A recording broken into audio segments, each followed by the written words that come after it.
Supervisor Chiesa, we do have enough members in attendance to start the meeting whenever you're ready. Who are we missing? Just the folks that are going to Fresno? Or showing up at Fresno? We have a few people short in Fresno. It looks like we're waiting for short in Mr. Bakersfield. And I know Supervisor Pereira was going to be a little bit later due to traffic, so we can start without him. Okay. Everyone ready? So remember, I have a slight delay here in Modesto. So everyone give me a little bit of grace, if you don't mind. All right, I'm going to call this governing board meeting to order. The date is Thursday, March 21st, and the time is 9:03 a.m. Appreciate everyone being here. Our meeting of the San Joaquin Valley Air Pollution Control District Governing Board. We have board members participating in person at our offices in Fresno, Bakersfield, and Modesto. We will do our best to facilitate a smooth meeting with public participation via Zoom and webcast. Before we begin, there are some important guidelines and general instructions for the meeting. Please silence your communication devices, such as your cell phone. During the meeting, all public participants will be placed on mute by the host. Public members will not be able to mute or unmute manually. Audio for members of the public will be unmuted once they are recognized to speak during public comment. After each agenda, the chair will announce the public comment period, and the clerk will recognize any public attendees who have indicated they wish to speak. All right, roll call, please. Okay, good morning. Mr. Couch. Here. Thank you. Ms. Escutia-Brayton. Here. Ms. Lewis. Here. Mr. McCauley. Here. Mr. Mendez. Here. Dr. Pacheco Warner. Mr. Pereira. Mr. Preciado. Mr. Reyna. Mr. Rickman. Here. Mr. Robinson. Here. Dr. Sheriff. Ms. Shucklian. Here. Ms. Nguyen. Here. Mr. Chiesa. Here. Okay, through the chair, we have a quorum. Perfect. If everyone could please stand, I'm going to ask Supervisor Rickman to lead us in the Pledge of Allegiance. Thank you. I pledge allegiance to the flag of the United States of America and to the republic for which it stands, one nation, under God, indivisible, with liberty and justice for all. Thank you, Chair. Thank you very much.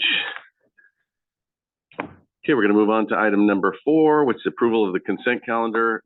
There's our items 15 through 24 are on our agenda. I will ask if there's any member that wants to pull any items. Seeing none, is there any public comment?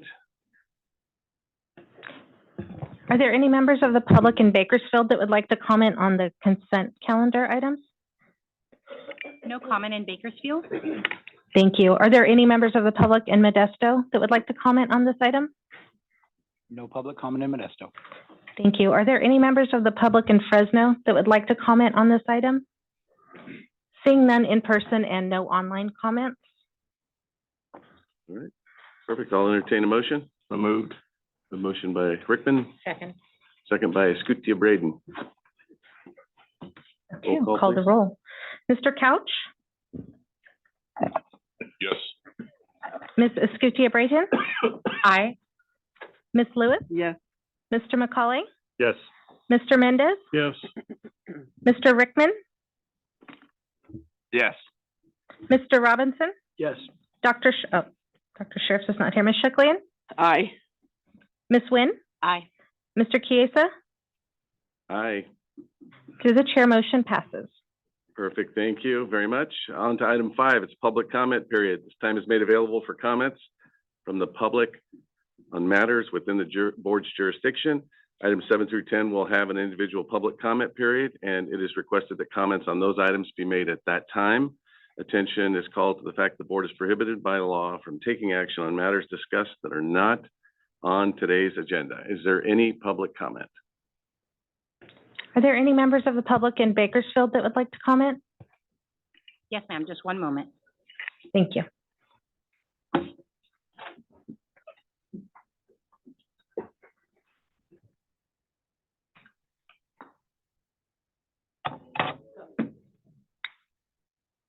Good morning, Chairman and Governing Board. My name is John Sanders. I'm a familiar face. I have a few comments. In the public sector, when a person is in charge, supervises, or is responsible for others at their place of employment, there is a chance that supervisor could be penalized in court for not keeping their people safe. The reason I start with this is each of you on the governing board are responsible for the people in your underserved communities. While you may be focused on the health benefits alone with clean air, you have all forgotten your obligation to keeping a healthy tax base. I enjoy the collaboration of people most of the time, but not right now. I had the opportunity to participate in the EJAG committee meeting in which we were to say we approve next year's plan. The 39-page document was available 7 minutes before the meeting started. The plan was 2 years old, and despite many requests to discuss the high priority fleets, I was asked to cower down and vote with the other two uninformed committee members. I chose to vote no because I felt that that plan needed adjustment and could not support the plan in current state. I'm still bothered by this event. This is just one example of misinformed people rubber stamping poorly planned, life-changing decisions on behalf of others. As I said earlier, in the private sector, we can be punished in a court for not supervising and caring for those you are responsible for. Governmental entities must be exempt from the same rules. Regardless, I challenge you, the governing board, to step back, bask in your successes, and then reevaluate all of our next steps. If EJAG is just a rubber stamp for the board to say 3 people in the community said they are okay with this, then it is working. If you, the governing board, are just sitting at the bequest of Valley Air and CARB, it is working correctly. If the EJAG and governing board are to govern and speak truth, this is not what is happening. Please consider standing up for your constituents and not destroying your tax bases by rubber stamping bad plans moving forward. Even though you are not liable in court, you will be responsible for supporting all the unemployed in your underserved communities. It is a fact the high priority fleets will send people to the unemployment line. Please consider re-engaging and correcting the trajectory of our clean air transformation. Thank you. Thank you for your comments, John. Are there any other comments in Bakersfield? No further comment in Bakersfield. Thank you. Are there any members of the public in Modesto that would like to comment? No public comment in Modesto. Thank you. This time, any members of the public in Fresno that would like to comment? Good morning, Board, Chairman, and staff, and Samir. My name is Manuel Cunha, President of East State Farmers League. Over the last couple of weeks, we've had some major call-ins from our packing houses and our processors, and even our farmers having shortages of trucks. Being that the Air Resources Boards passed that no tier 3 truck, which is 2010 and older, got any tags at all. That number across the state, though, is about 323,000 trucks did not get tags. That's causing us some concern. And the second problem to bring into your attention, from being that we have a person on the cardboard, is that our ports now have opened, ARB opened the rule to allow tier 4 trucks to go into the port to remove containers only until April. As the union's representative last week stated to Dee Dee Myers, the governor's cabinet secretary, and as well, that port can't move containers fast enough off that port and unload ships and load ships, because there is no way there's enough electric trucks at all. And so our containers are being held up. Ships aren't being loaded, unloaded.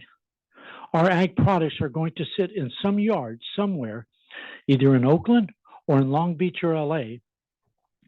And that is a great concern for us. We're getting ready for the season here in about 4 weeks. We'll start picking fruit, and we don't have the trucks even.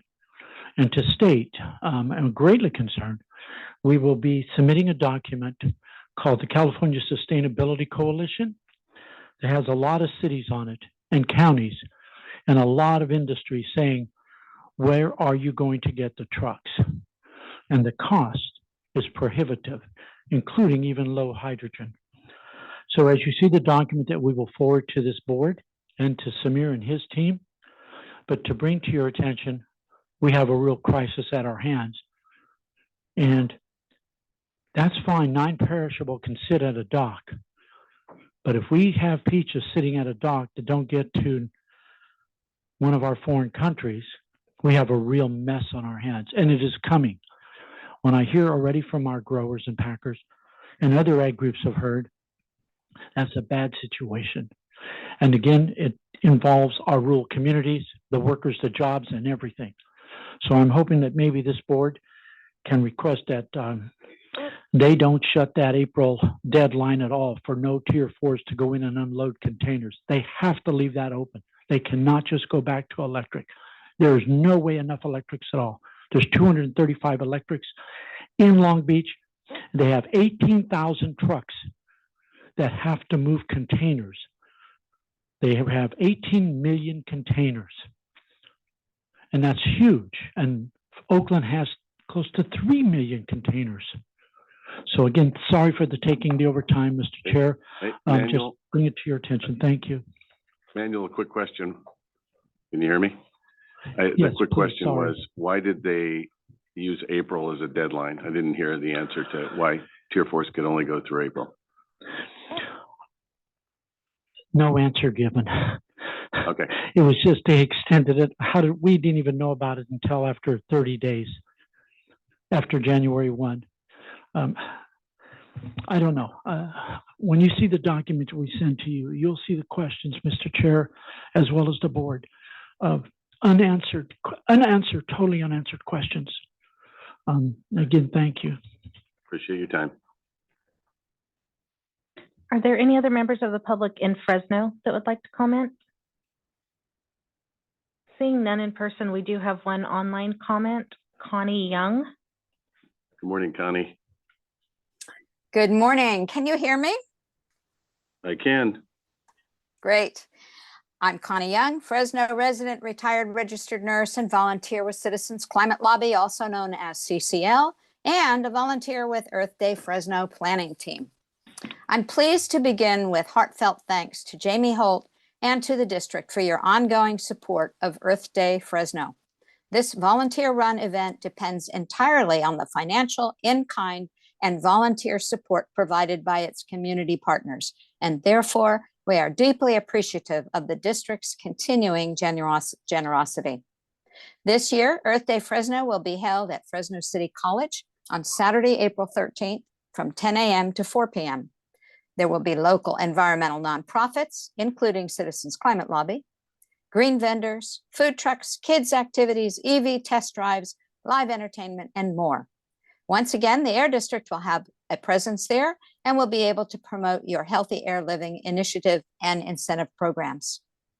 On a more serious note, no doubt you've seen that the World Meteorological Association just reported that 2023 was the hottest year on record, characterized by numerous weather-related catastrophes.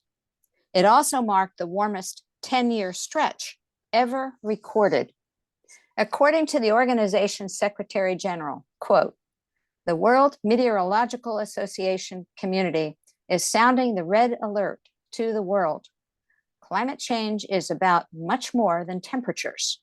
What we witnessed in 2023, especially with the unprecedented ocean warmth, glacier retreat, and Arctic sea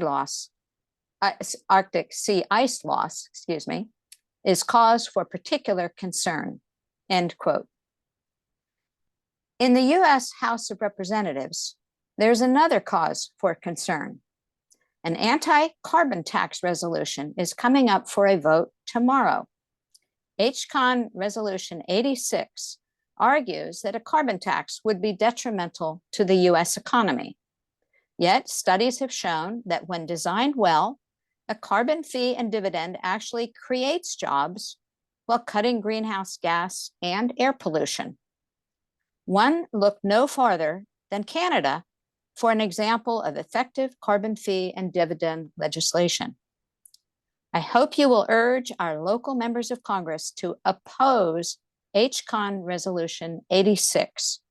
At this critical time, we can't afford to remove from our toolbox a proven tool for reducing greenhouse gas and air pollution. Thank you. Thank you very much. Connie? We have another online commenter, Thomas Menz. Morning, Thomas. Good morning. Good morning, ladies and gentlemen. At your last board meeting, there was a discussion of the new annual 9 microgram per cubic meter federal health standard. And I had wanted to correct something I'd said in response to that discussion. Several of you had raised the concern that soot from wildfire smoke presented an impediment to meeting that standard. And I pointed out that on average, smoke from residential wood burning contributed 17 times the mass of PM2.5 annually as smoke from wildfire does, which was accurate according to the district's emission inventory for 2017, but I wanted to correct the record and provide an update. In 2025, the district's current emission inventory, which is board approved with the current implementation plan, shows that residential wood burning will contribute 15 times the soot as all the soot from wildfire affecting our valley over the course of the average year. Let me repeat that. Annually, all the smoke from wildfire will, on average, amount to only 1/15 of the considerably greater volume of, or mass rather, of smoke from residential wood burning. That's 400 pounds per day from wildfires, 0.2 of a ton from wildfire, compared to 3 tons, 6,000 pounds per day on average from residential fireplace and wood stove use. Most of those emissions occurring, of course, in the winter, the very season in which it is no coincidence our dreams of attainment of the PM2.5 standards, past and present, go up in smoke. Now, I'm not sure why the district doesn't follow the lead of other regions and institute a permanent ban on non-essential residential wood burning, especially with respect to the many thousands of highly polluting older wood stoves in the valley. And I'm not sure what or who may be preventing consideration of that, except maybe, for all I know, maybe it's just an oversight on your part. But it's clearly a measure you could adopt into Rule 4901 as a part of the current SIP, something you could do to protect us right down where it counts the most in the population-dense urban neighborhoods where our children play and our seniors labor to ambulate. So I hope those of you who express concern about wildfire smoke will put 15 times the effort into the elimination of non-essential wood burning. And with that, I wish you all a pleasant spring. Thank you very much for your comments, Thomas. There's no further online commenters. And through the chair, I just wanted to let you know that Dr. Pacheco Warner, Mr. Preciado, Mr. Reyna, and Dr. Sheriffs have now joined the meeting. All right, that's fantastic. And Dr. Sheriffs, just in case everyone doesn't know, he's recently reappointed to serve another term on the board. Congratulations. Okay, on to item 6, report on the District Citizens Advisory Committee activities. And because the member who is going to give the report is not here presently, we'll give an opportunity. Yeah, go ahead, Samir, but I was just gonna say we can punt this unless you're going to give the report. We can see if, Mr. Cantu is going to be available. Yeah, no, I think that's a great recommendation. Thank you, Mr. Chair.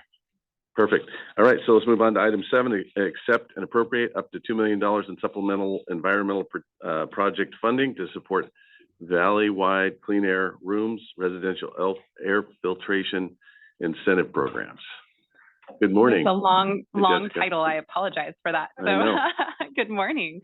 I'm Jessica Olson. I'm the Director of Community Strategies and Resources here with the district, and it is my pleasure to present for your consideration accepting and appropriated up to $2 million to support this important effort to provide free air filtration devices to Valley residents in need. So, as you know, year after year, and certainly, you know, some years are worse than others, we do see impacts from wildfire smoke affecting our Valley residents.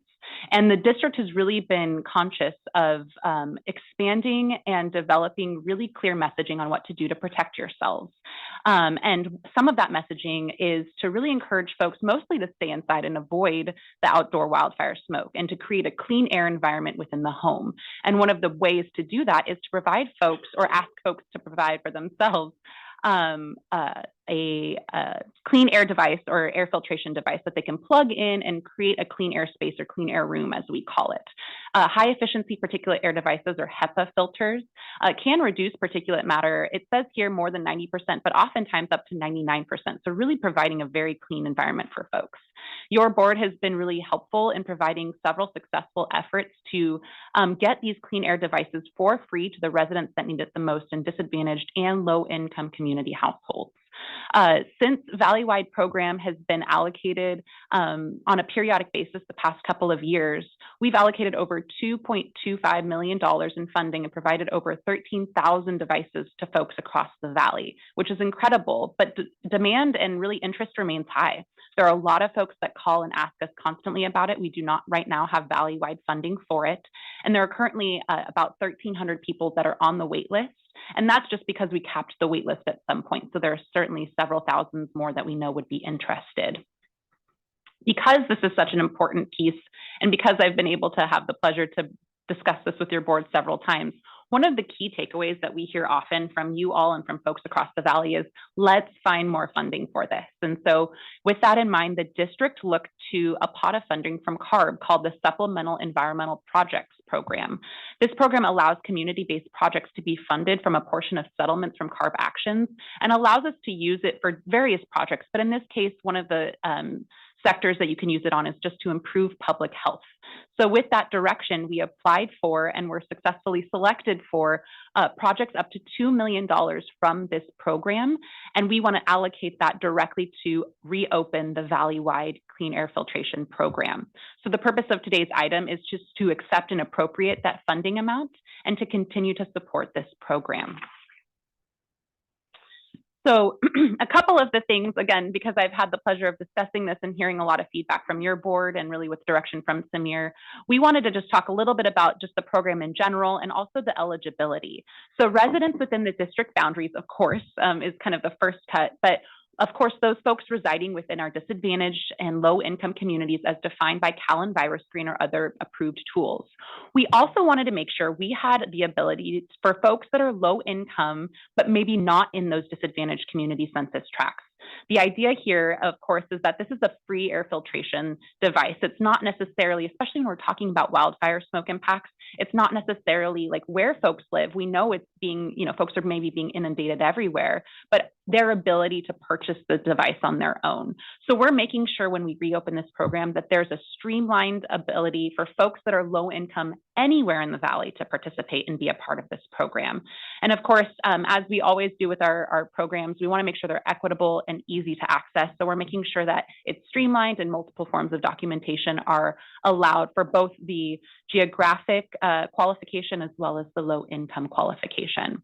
As with every time we've reopened this program, we will continue to allocate eligible funding to each county proportionally based on the population on a first come, first served basis.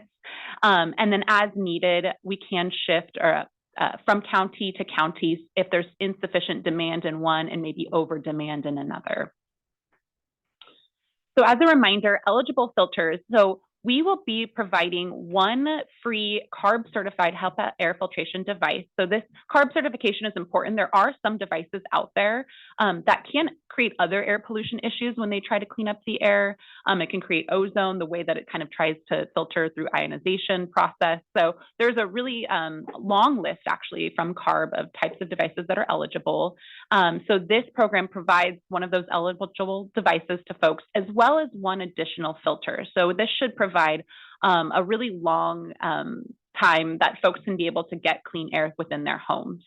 The distribution method is direct to folks. So we went out on a competitive solicitation to air filtration distributors and partnered with a highly reputable device manufacturer. We directly purchase it from them, and folks who go through our program just sign up and get the device directly shipped to their house. So there's not a process by which we have to go out, and it doesn't take up staff time, or folks don't have to leave their homes to go get this device. It's not a rebate program. They directly get the device for free with that extra filter shipped to them. We do have, like I mentioned here, we wanted to make sure that it was easy to access. We have in the past, and I know we've talked with you all, and we do it sometimes, and we certainly, as we move forward, want to make sure that folks know what the filtration device looks like. So we have gone out in the community with a handful of devices and distributed them to people in person too, and we found that to be pretty effective. But for the most part, folks are really happy with the fact that they get it directly shipped to them. So really today, it is a short item. Upon approval by your board, we would reopen the program with the funding provided under this CARB STEP program, as well as the recent $1 million EPA EJ grant award that we've discussed with your board a few meetings back. Eligible participants that are currently on the wait list, I want to assure you, will move forward. We don't want them to have to reapply or anything to that effect.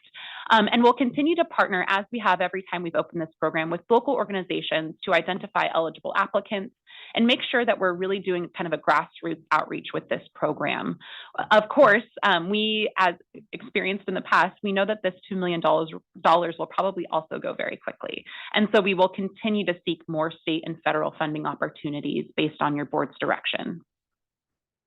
So with that, the recommendations before you are today are to accept and appropriate the $2 million, to authorize the executive director, APCO, on behalf of your board to enter into any necessary agreements, both with CARB, which is necessary to accept the funding, but also equipment vendors, partners, subcontractors to do the work. And then, of course, to approve the budget resolution to appropriate that money and the appropriate funding to cover administrative costs. With that, I'm happy to turn it over to your board, Mr. Chair, and take any questions. Thank you. Jess, did you say what's the request on the wait list? How much money? Yes, so sorry, I can go back. It's about 1,300 households that are currently on the wait list. So it's about $200-ish per device. And so I'm really bad at like on the spot math. About $250,000. Thanks, Samir. Yeah, really but yeah, so certainly, you know, not nothing, but there will still be plenty of funding left. It's great, and that they don't have to reapply. That's fantastic. I do want to, just for the record, Member Pereira is now sitting here at the dais, in case you couldn't see that. And now I'm going to go to questions from the board. Vice Chair Lewis. Thank you, Mr. Chair. Well, the first question that I had has been answered by question of the chair. My other question is, you made an indication that funds can be shifted around by the district in order that there's more equity in maybe areas where people haven't applied or don't know that they can apply. Does the staff have information on that as to where the funds are being mostly applied for right now? Is it here in the Fresno, Merced, Madera area, or how far south and north does it spread out to? Certainly. And just to clarify, it's not necessarily, right now it's distributed by county, by population, which is how we've done it in the past.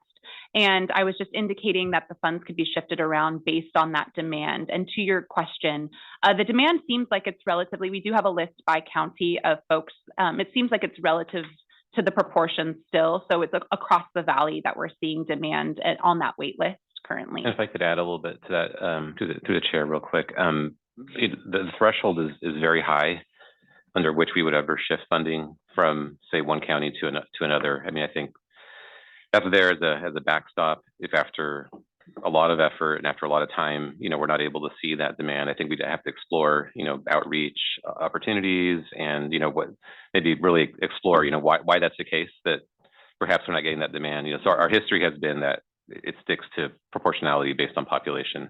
But it's just that after a while, if money's sitting there and we're not getting demand, there's a possibility that we'd have to make that shift. But the board's been very clear that threshold needs to be very high before we ever do that. Thank you. Thank you, Mr. Chair.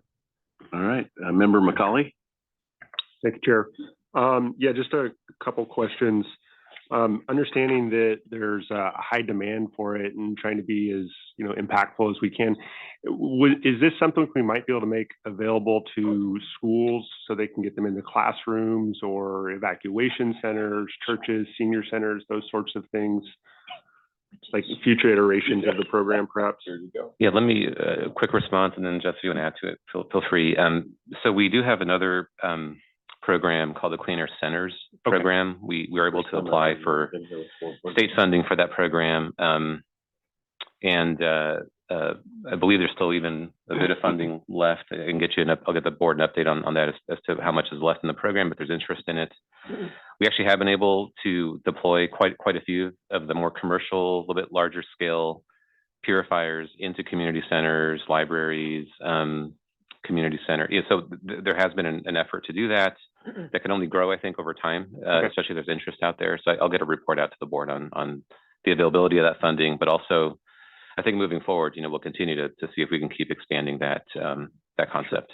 And then the other question I had, is it possible to prioritize people with health conditions that may be more sensitive to smoke or dust or whatever that is? So, if they check a box, theirs kind of goes up to the top of the list and again, they're prioritized.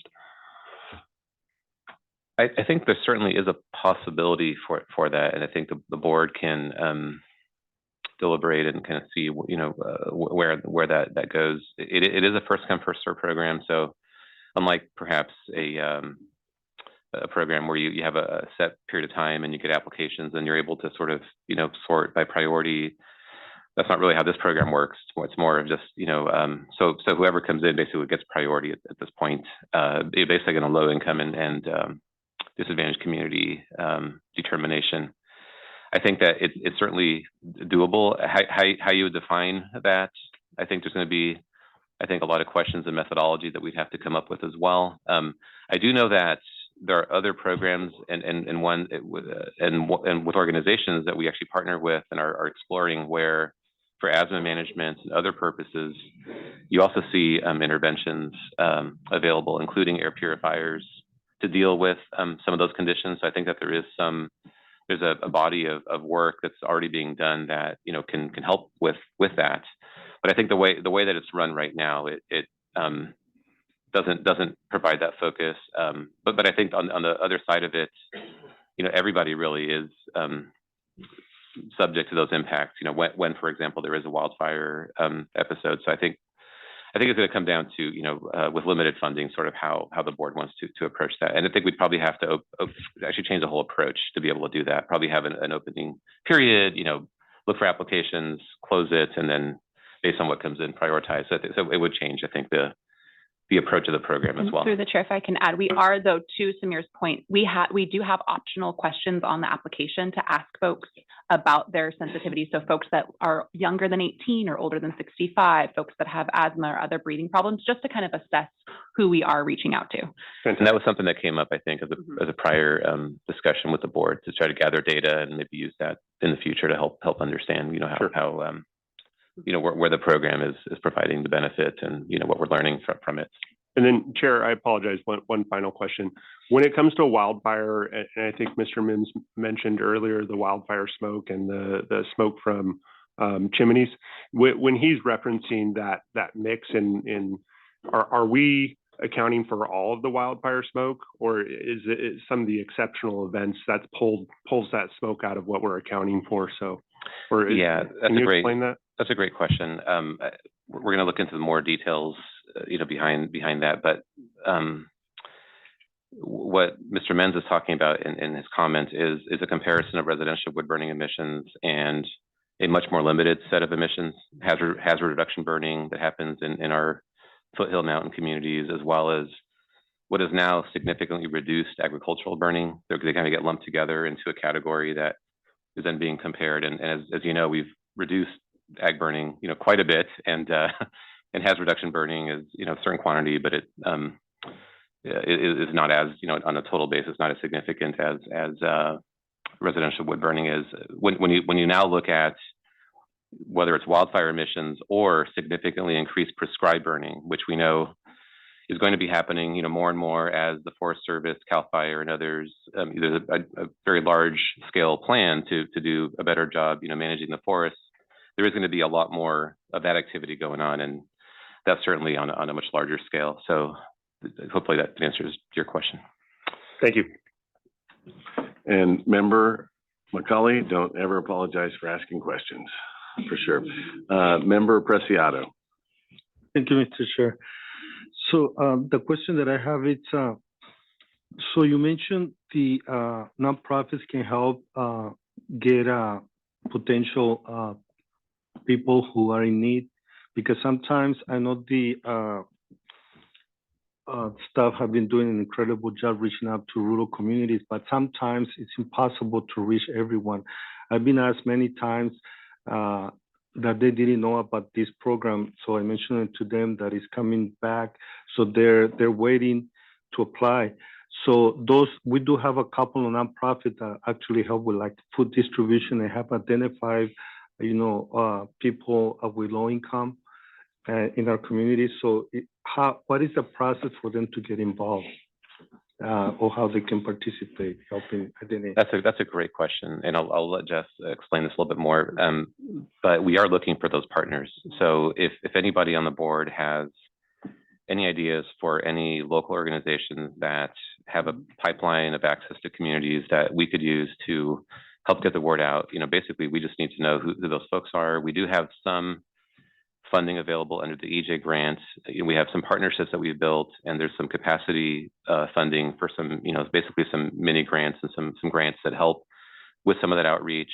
Mm-hmm. But then even beyond that, I think on an ongoing basis, it'd be great to be able to build more of those partnerships so that we can continually, work with those organizations and provide that access. But I don't know if you want to add more. All I'll say is based on that direction, last year, we built a pretty large list of grassroots organizations, folks that we've never really connected with or maybe had lightly connected with. Mm-hmm. And when we did this kind of similar approach last year, we didn't make a big press release first. We started with those grassroots organizations to get folks signed up. We're, to Samir's point, constantly looking for folks to add to that list to make those connections and to get the word out directly to them. So same offer, anything that you guys can let us know, you feel like a group that needs to connect with us to get that word. Once we do officially launch the program, they'll be the first to hear about it. We're not, of course, the waitlist folks, but we want those grassroots organizations to really be the first to know, hey, it's open, get us your folks. So please let us know. Thank you. The second question is, total will be $3 million available for this program, correct? Is that correct? That's generally correct. I mean, the $2 million is an up to amount. So as funds come in from the state, the application and the approval that we received was for $2 million. So we don't have that $2 million, say, today, but as we move forward and as those funds come in, that is the amount that we anticipate receiving. Thank you. Yes. Thank you. Member Scutia Braden. Thank you, Chair. Thanks, Jessica, for your report on this program. This is one of my favorite programs of the district. I think it reaches out to a large sector of our community, in particular the disadvantaged community, and helps them have at least one clean room in their home. So I think that's awesome. This program has been in existence with us, 2 or 3 years? Yeah, we launched a pilot program in 2022, and then last year in 2023 was the first time we fully launched. So yeah, just about 2 years, not quite. Okay. I wonder if, I know when the filtration device gets shipped, it gets shipped with one filter, but I'm curious to know if folks, number one, save that extra filter and know that it needs to be replaced maybe once a year. I don't know what that life of the filter is. And I'm wondering if our waiting list of 1,300 might include individuals that either want another one or don't realize that they could expand the life of their filtration system by adding that extra filter to it. So I'm wondering if there's any thought to that, and if there is that repetition, I'm wondering if we could add some type of language to our marketing and communication efforts that clarify those points. Great question. Through the chair, I'd love to answer. So a couple of things. We do know that those 1,300, those are new applicants. We have a way in our system of knowing if they've received a filter or not. Because of the limited funding, we're really careful to make sure no one goes through the program a second time. It is really right now still one per household. So we do know that those are new folks. To your question about the filter, we do have, and we're happy to continue with board direction. I love the idea. We do have a sort of a place on our website and when we reach out to folks about how to replace the filter and where to even buy new filters, because to your point, we provide them with one extra one, but as they continue to use, they might need to replace it, of course, continuously. Right now, the filter itself that it comes with, if it was plugged in and running 24/7, lasts about 6 months.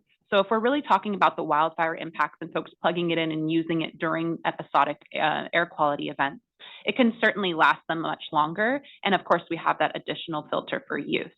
But certainly as we move forward, I think that's a great point to make sure that our outreach materials continue to talk about the use of additional filters and that the device doesn't need to be replaced, but it's rather the filter that you just change.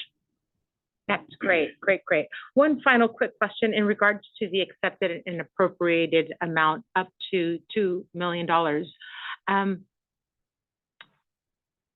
What does the up to mean? Yeah, let me explain that. Yeah, so the program, the way this program works is, Jeff kind of alluded to it, but just a little bit more detail on it. CARB has approved an allocation to us under that SET program of $2 million. And so as they work on, various, with whoever they're working with through their enforcement program, there will be a point in time where a company somewhere will basically see us on a list and will choose us and say, hey, you know what, we want to contribute dollars towards this specific program for this specific purpose. And as those decisions are made, we'll receive funding. And so it's basically a ceiling, a cap as to what CARB has approved, which is $2 million. But it's not just one check coming in at $2 million. It's going to be collected over time as that program unfolds. And we do have, I think, about $1 million worth roughly of interest already in the program, just to give you an update as of today. And that it looks like that interest is coming in pretty quick, because I do think there's a lot of value to this program, as has been mentioned. And I think we're probably going to see, in my estimation, pretty quick, uptake as that program progresses. But it's not like a grant that we just got for $2 million. Just want to clarify that. I see. Okay. Thank you for clarifying. Member Mendez? Yeah, Mayor Preciado actually asked my question very well. And one thing I just want to compound on it, and I'll make a statement, is that if community-based organizations are doing the work they're supposed to be doing, these programs will always be overprescribed. It's just a statement. But if they're doing the work that they're supposed to be doing, this should be overprescribed. That's what I have to say.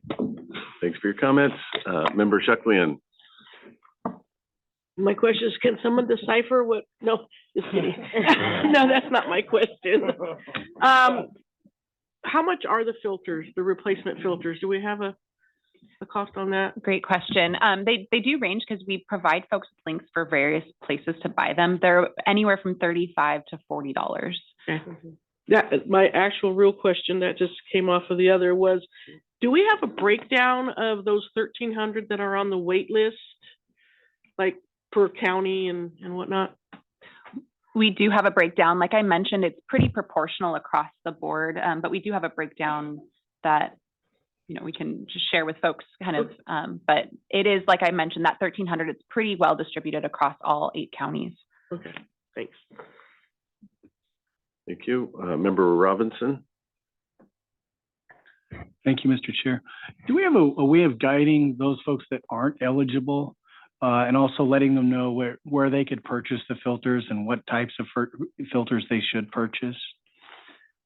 That's a great point. Before we even launched this program, that was mostly what we did, was outreach about the fact that these air filtration devices were necessary. We do have links on our website where this air filtration website is kind of becoming a really large part of our wildfire outreach plan, this Clean Air Rooms program. And so on there are various resources where folks can learn about the CARB certified list of devices. Like I said, there's hundreds of devices on there. But I can certainly work with the outreach team and just make sure that we have a really robust place where folks that, can't go through the program still know that there are options for them and what they can purchase. Yeah, thank you. Just a wonderful way in which you all have managed to grow from a pilot program to now, the air filtration queen over here. I think that as not only, this program is having a huge impact on our disadvantaged communities, but I know that, in the larger aspect of our region, there is an uptick in those kinds of devices. And I wonder if there's an opportunity, and this is, I guess, more on the broader for communications, to integrate, that remember to change your air filter as part of our rotation of things that we message for, we should check before you burn, all those things. I wonder if that could also add into the rotation of what we message largely. And that way it's, valley-wide as well. Thank you. Perfect. Okay, seeing no more board member questions or comments, I'm going to go to the public. Are there any members of the public in Modesto that would like to comment on this? No public comment in Modesto. Thank you. Are there any members of the public in Bakersfield that would like to comment on this? No public comment in Bakersfield. Thank you. Do we have any members of the public in Fresno that would like to comment on this item? Seeing none and no online comments at this time. All right, bring it back to the board for a motion.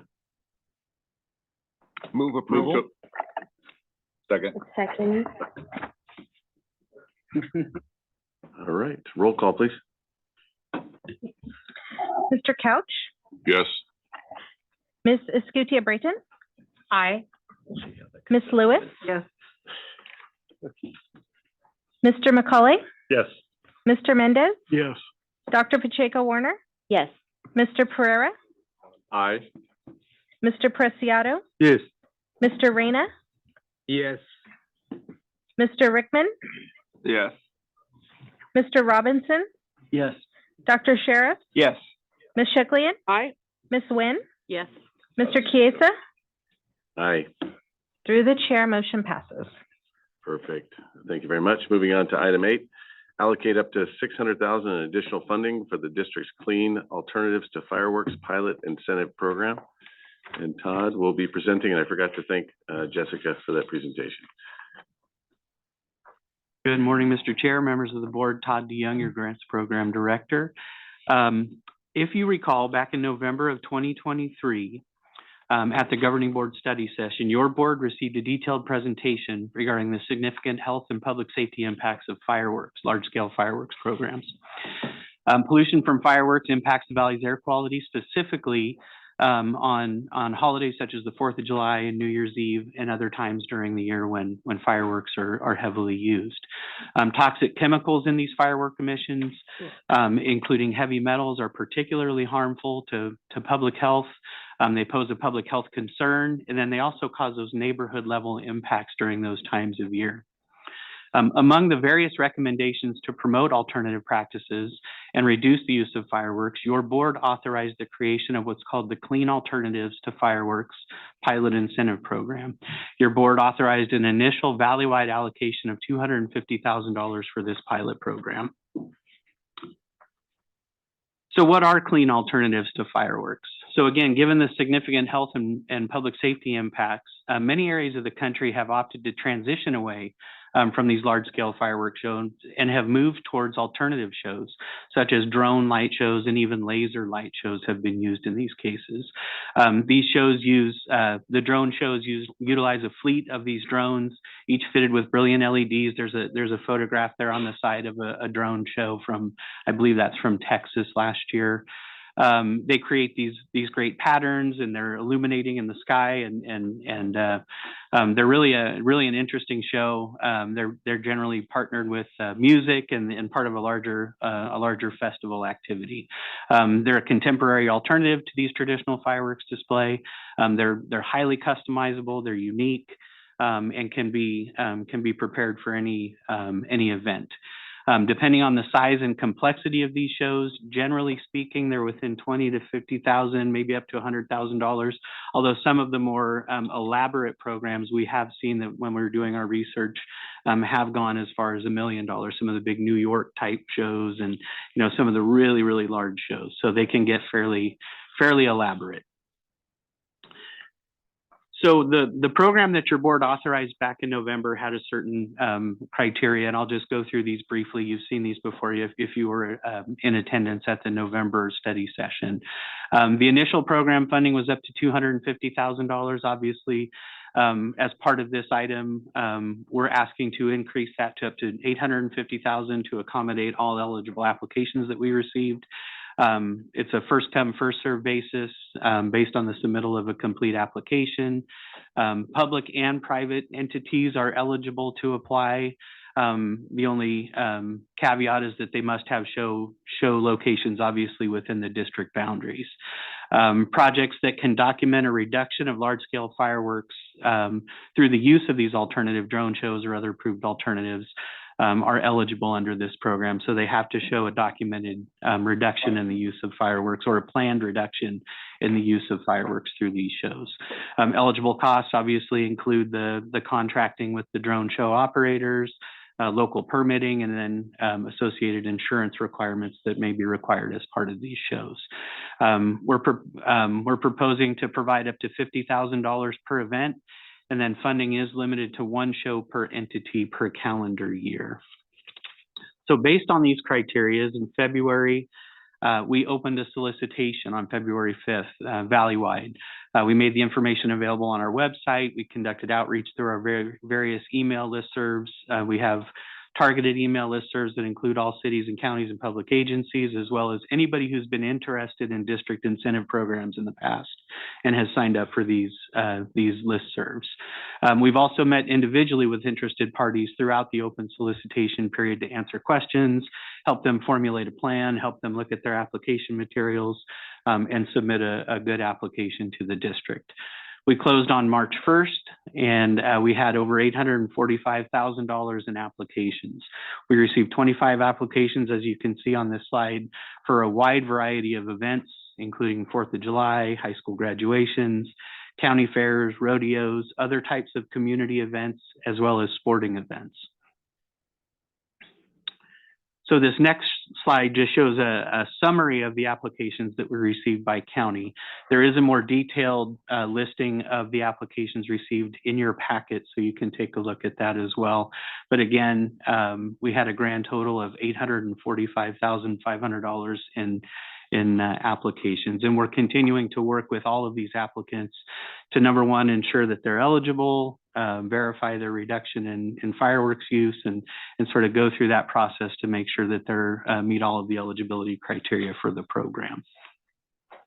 So given that high level of interest, obviously the number of applications and the dollar amount exceeds that initial $250,000 that your board authorized back in November.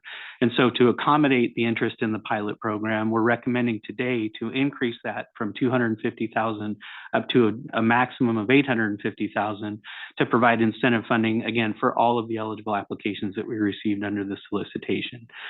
So the recommendations before you today would be to approve the budget resolution, to increase the 23-24 budget by up to $600,000 in available community incentives funding, And then we'll continue to work closely with all of the applicants, again, to ensure that they're eligible, make sure we have a good understanding of all their costs, and then work with them to get them under contract prior to their events. We have a couple of events that are actually coming up in April.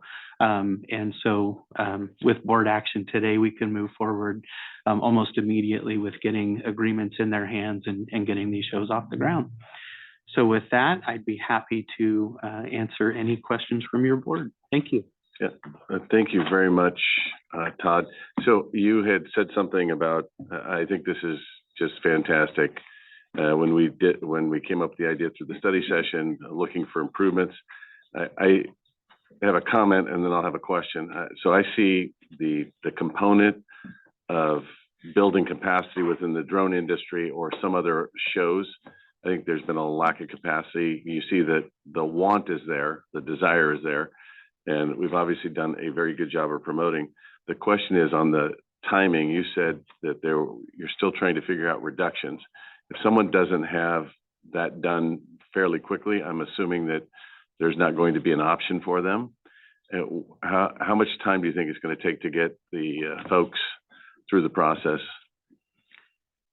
So it depends on the applicant. In most of the applications, we actually receive quite a bit of information, detailed information on what they're proposing, the reduction in fireworks use, which in some cases included very specific information like the number of shells that they used in the previous year that they would be reducing.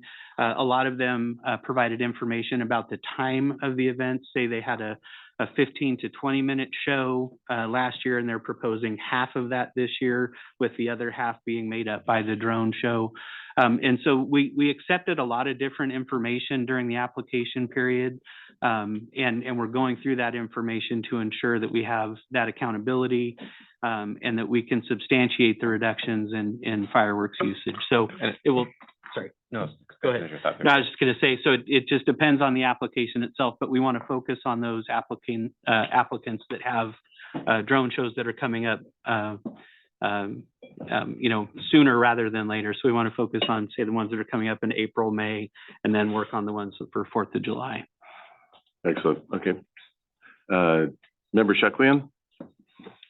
Yes, I think you just answered one of my questions, which was you have to already have an existing fireworks show in order to qualify for this? Generally speaking, yes, but we didn't want to specifically close the door on new shows. Because it's a pilot program, we at least wanted to see what interest was out there.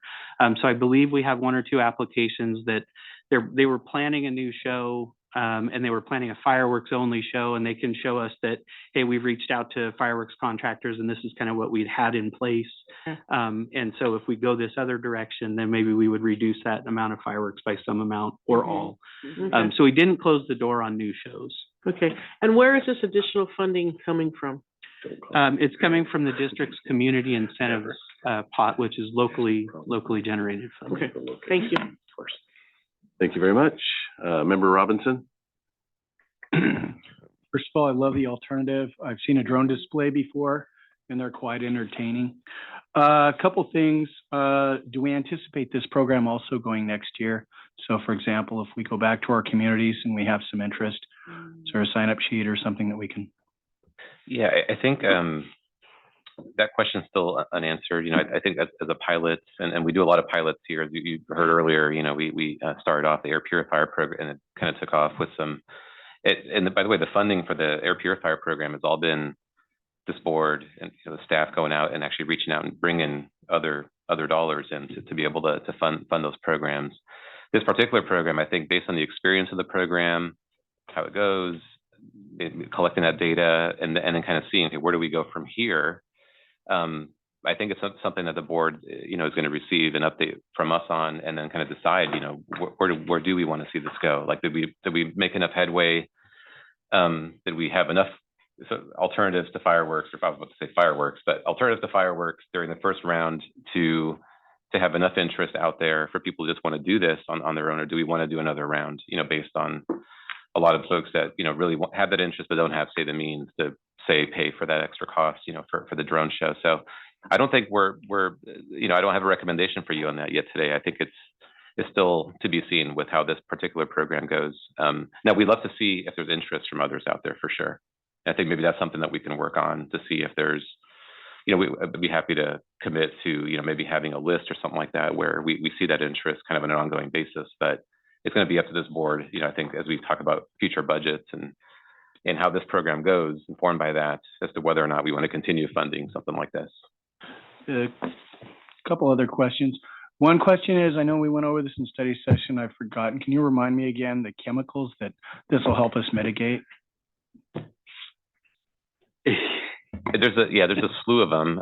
So one that pops pretty frequently for us on the federal air quality standard realm of things is PM 2.5. So there's a lot of PM 2.5 that we'll see on the 4th of July or at the end of the year, around New Year's, those types of celebrations. But within that PM 2.5, there's actually a lot of different metals and elements and just a long list of various toxic compounds that are emitted. Which I'm happy to provide to you and give you a whole list of them, but basically it's a lot of different compounds.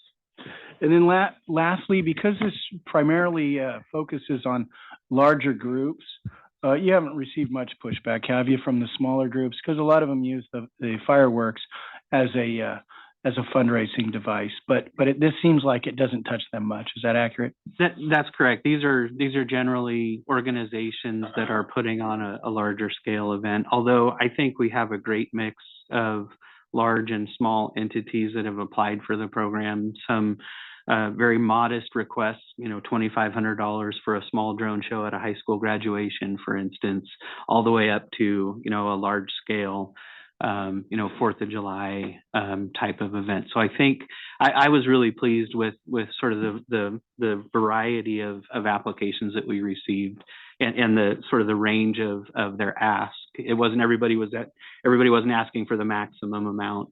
I think we got a really good mix of large and small organizations. Thank you. Thank you very much. Dr. Sheriffs? Thank you. Thank you for the presentation. This is a great project when we think about the expectations of the community of what these celebrations are supposed to look like and what they've experienced in the past.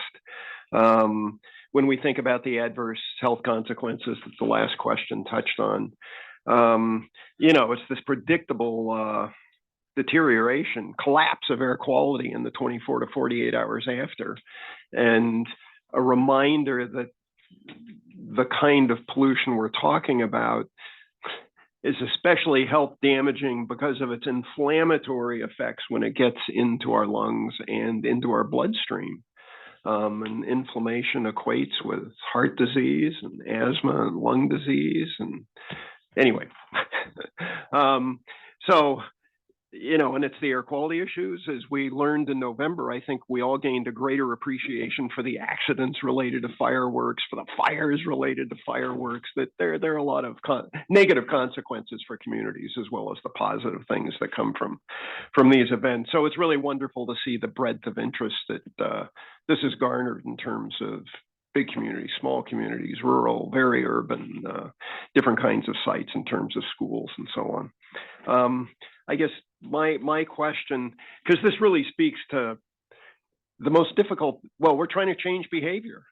We would like there to be no fireworks from a health standpoint. And changing behavior is the most difficult thing to do in public health that there is to do. It's the most important.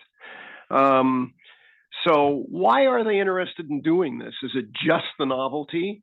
And that's not going to be a long-term driver, but I'm interested in why they're interested. And also, I think we're very interested in getting value for the investment. This is a real sum of money that we're putting into this. And so I'm wondering about the data collection that we'll get as to what kind of impact, how many people are involved, what's the response of people to this kind of event as opposed to another, and is this really going to be a successful model? Is this going to help drive a successful model? And I appreciate our chair's comments about, this builds capacity for drones as opposed to fireworks. So these are very important things long-term in terms of how we leverage this. And one thing that I thought about, well, what is the cost of a fireworks show compared to a drone show? How different are they? And obviously, as capacity is built, that'll be a very different driver too. You're 100% correct. Right now, the way the market is, in general, fireworks shows are less expensive. And sort of that's why we're proposing these investments into these alternatives.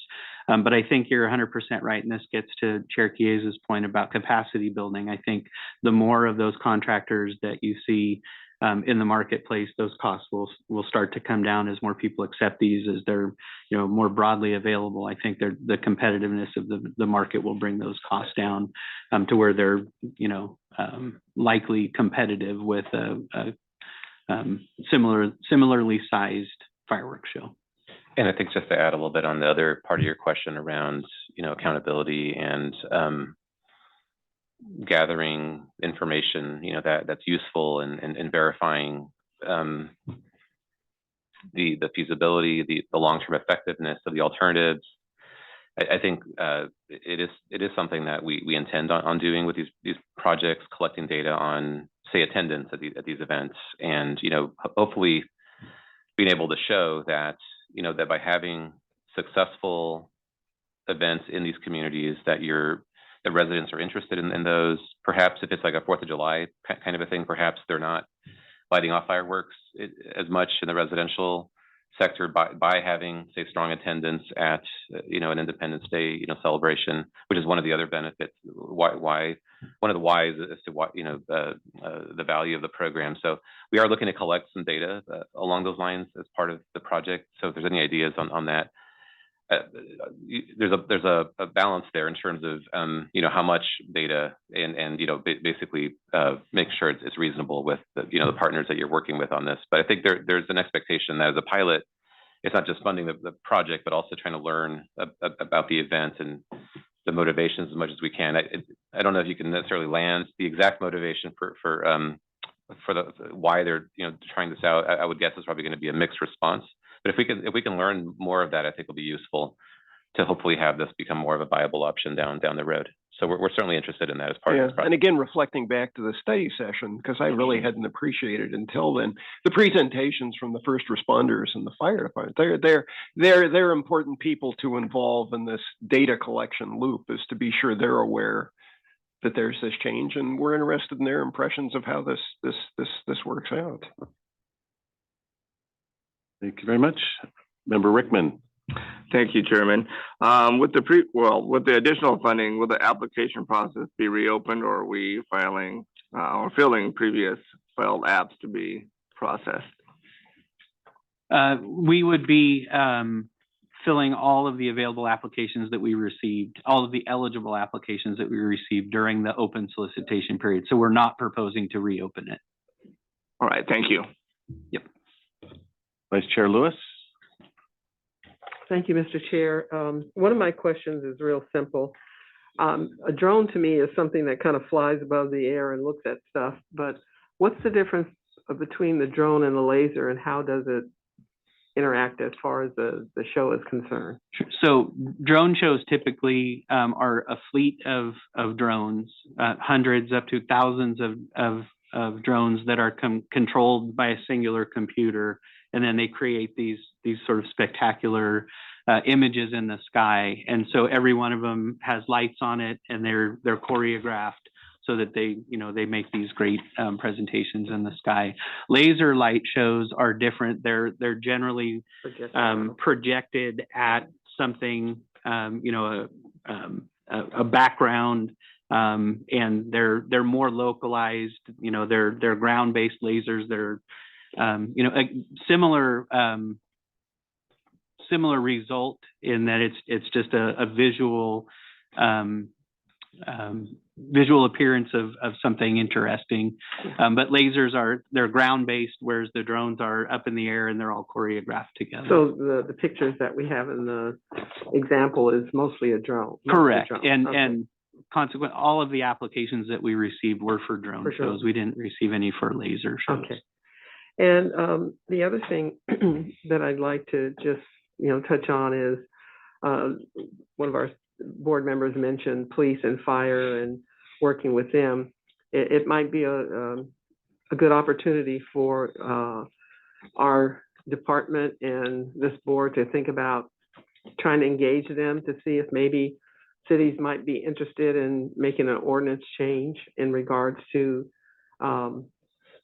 the fireworks that are pyrotechnical kind of thing, in order to reduce that PM2 and the other things that are being put out there in the atmosphere. And again, carbs, because this is a real important thing to me, not just for health's sake, but for the other damages that it does to people's lives, possibly losing their homes and causing people to become homeless. We have that in our community where people's houses, the roofs have caught on fire and now they can't live in their home anymore. So, this one kind of touches me closely to see if we can do something in a quick, fast, hurry way to help our cities look at changing how they want to do these shows in our community. Okay, thank you. Thank you, Mr. Chair. Thank you. Member McCauley? Thank you, Mr. Chair. And member Lewis, we did a couple laser shows up in Bass Lake and they were not very well received, but I think the drone thing is a much better idea and people will be a little bit more excited about it.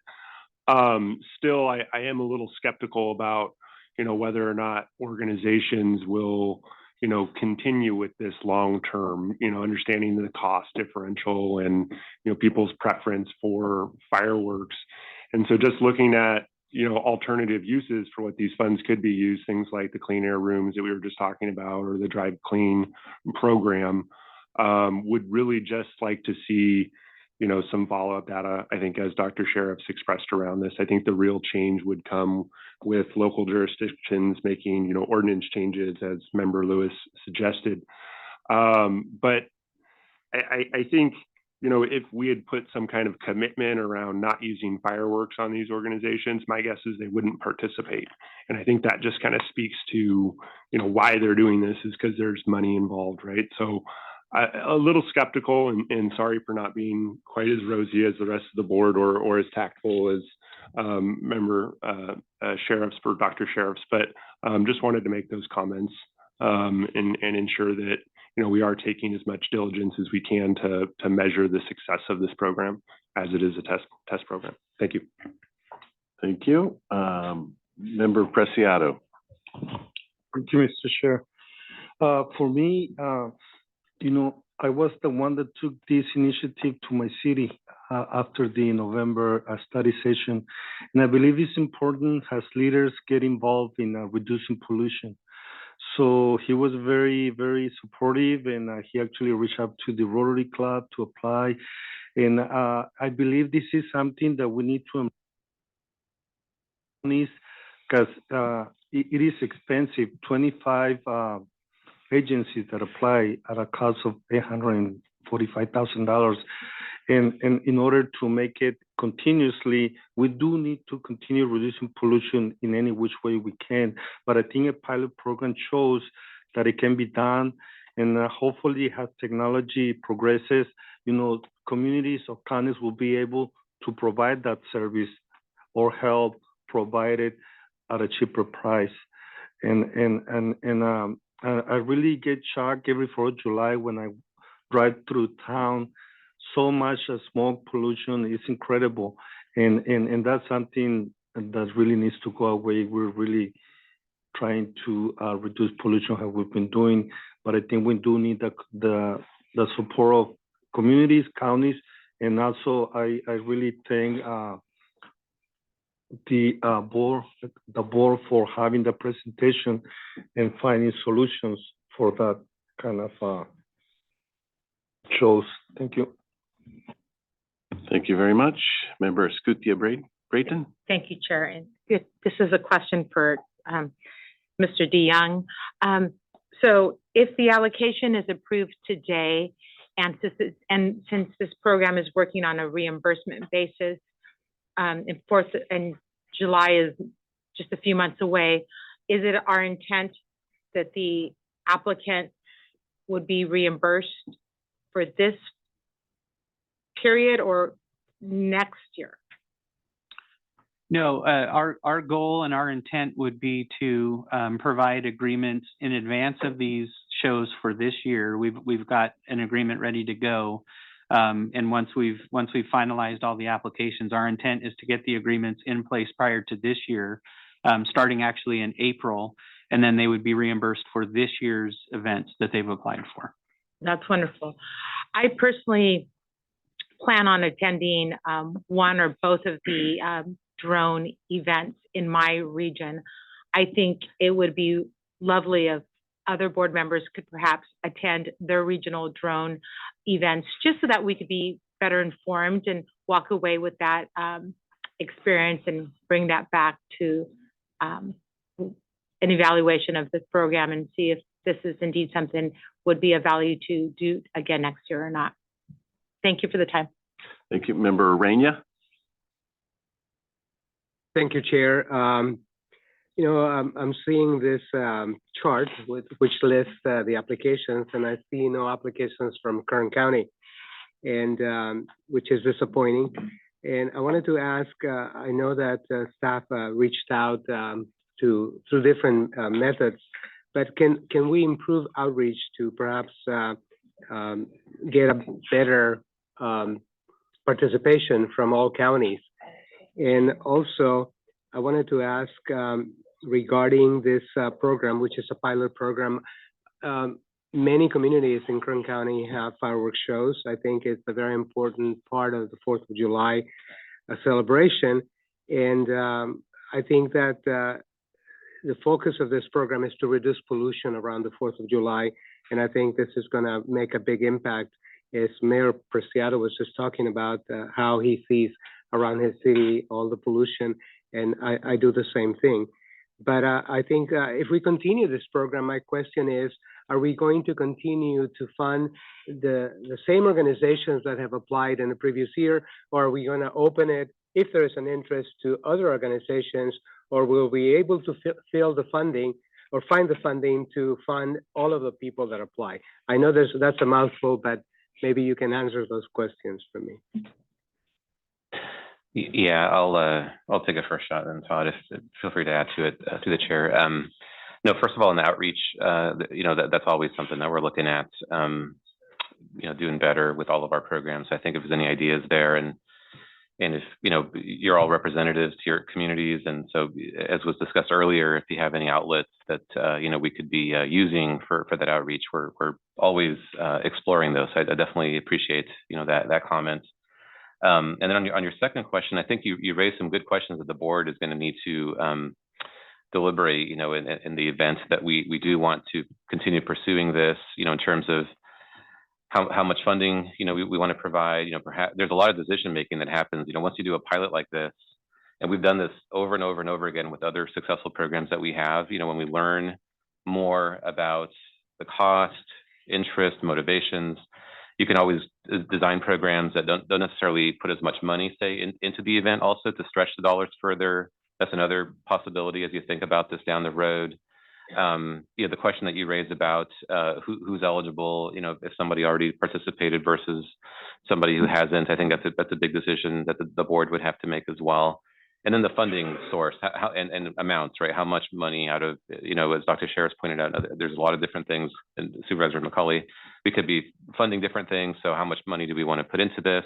Or do we partner, say, do the counties want to perhaps create county level incentive programs? Is it necessarily even only an air district board, or the cities as well? You may want to consider doing that. So given that a lot of this is community, centered and supported, by the various agencies here. So there's a lot of questions that come up as we think about this, and we'll certainly be putting thought into it. I'm sure the board's going to have a good discussion about this as well, as to, what do we learn coming out of this? How do we keep supporting this effort? Thank you, Samir. And this program is doing something. It is focusing attention into an existing problem and trying to find a solution to it. So thank you. Thank you very much. Member Robinson? Thank you, Mr. Chair. With the insurance crisis in California, I would think that the insurance companies would be an ally in this process. Also, and this is just a broader question here, just because it's a balancing act. I don't even know if this is possible, but are there some fireworks that emit more or less of the, say, the PM 2.5? Because at some point, it seems like if we could look to that as part of the balancing act, the fireworks that maybe don't express as much, look to those or encourage that in the manufacturing process. Just a thought.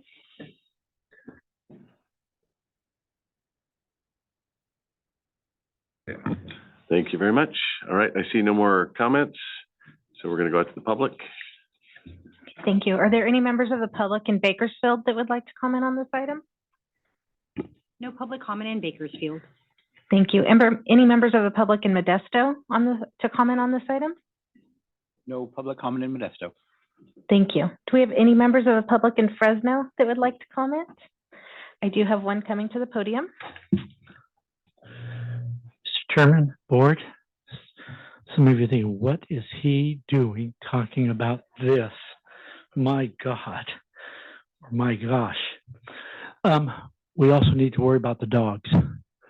This way our dogs will be home, correct? Number two, I think Syed, Samir, and Todd, and board, it's a great opportunity to advertise your business at night.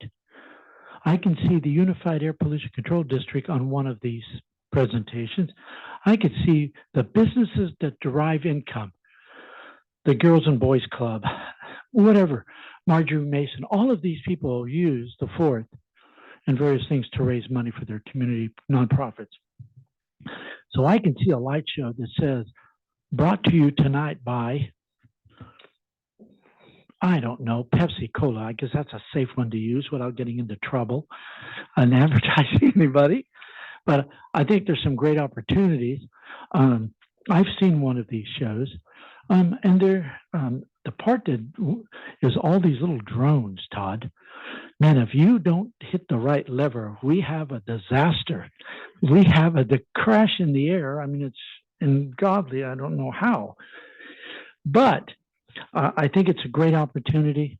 But I think I know last year when they went off, my neighbors had 2 dogs and they literally jumped the fence. And so in that part of it, it's not huge, but it's important because those animals are somewhere now. Where are they at? But I think the advertisement, incentive funding, like our tractor program, is a great opportunity. You want to get some help from the district. You also have an opportunity to advertise. And advertising at night has not, the only thing you see is on the freeway, on those big billboards, if they're on, if they have lights. So I think it's a great opportunity again.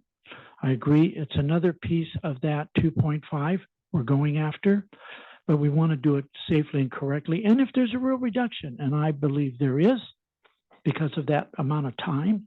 So again, Mr. Chair, I would just make sure we mention dogs in the program and making sure their welfare is there as well. And advertisement. Thank you. Thanks for your comments. Thank you. Are there any other members of the public in Fresno? I do have one online comment, Thomas Menz. Welcome back, Thomas.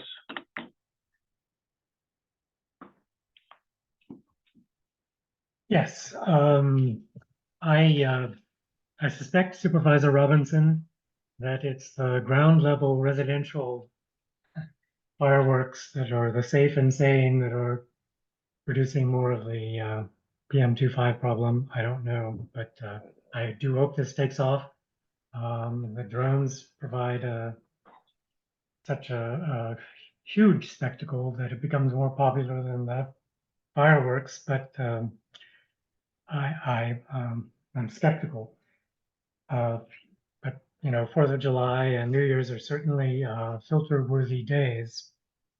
On the previous item, I'd attempt to raise my hand and somehow it didn't register. Supervisor McCauley, I didn't mean to misrepresent the emissions inventory. I attended a couple workshops and my understanding was that managed burning, which would include both ag and controlled burns, amounted to 6 tons per day.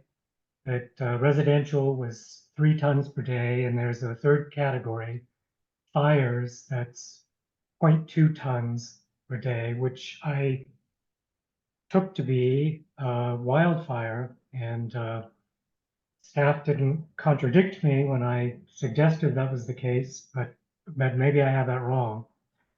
I don't want to give short shrift to short-term exposure, high levels of PM2.5, which I guess worldwide, according to a Lancet study I was looking at yesterday, amount to about 1 million deaths per year. 49,000 of those are in the United States in 2019, last year, for which we have data on that.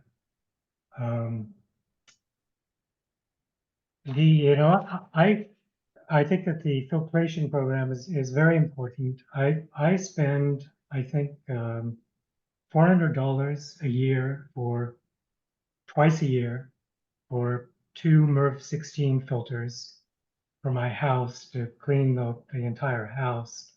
And then if need be, when it's really extreme, wildfire event, or when the wood smoke in the winter is really bad, I've got room-sized HEPA filters, which cost $100 to re-outfit so that $35 to $40 cost of replacement filters on the units you're providing seems really good.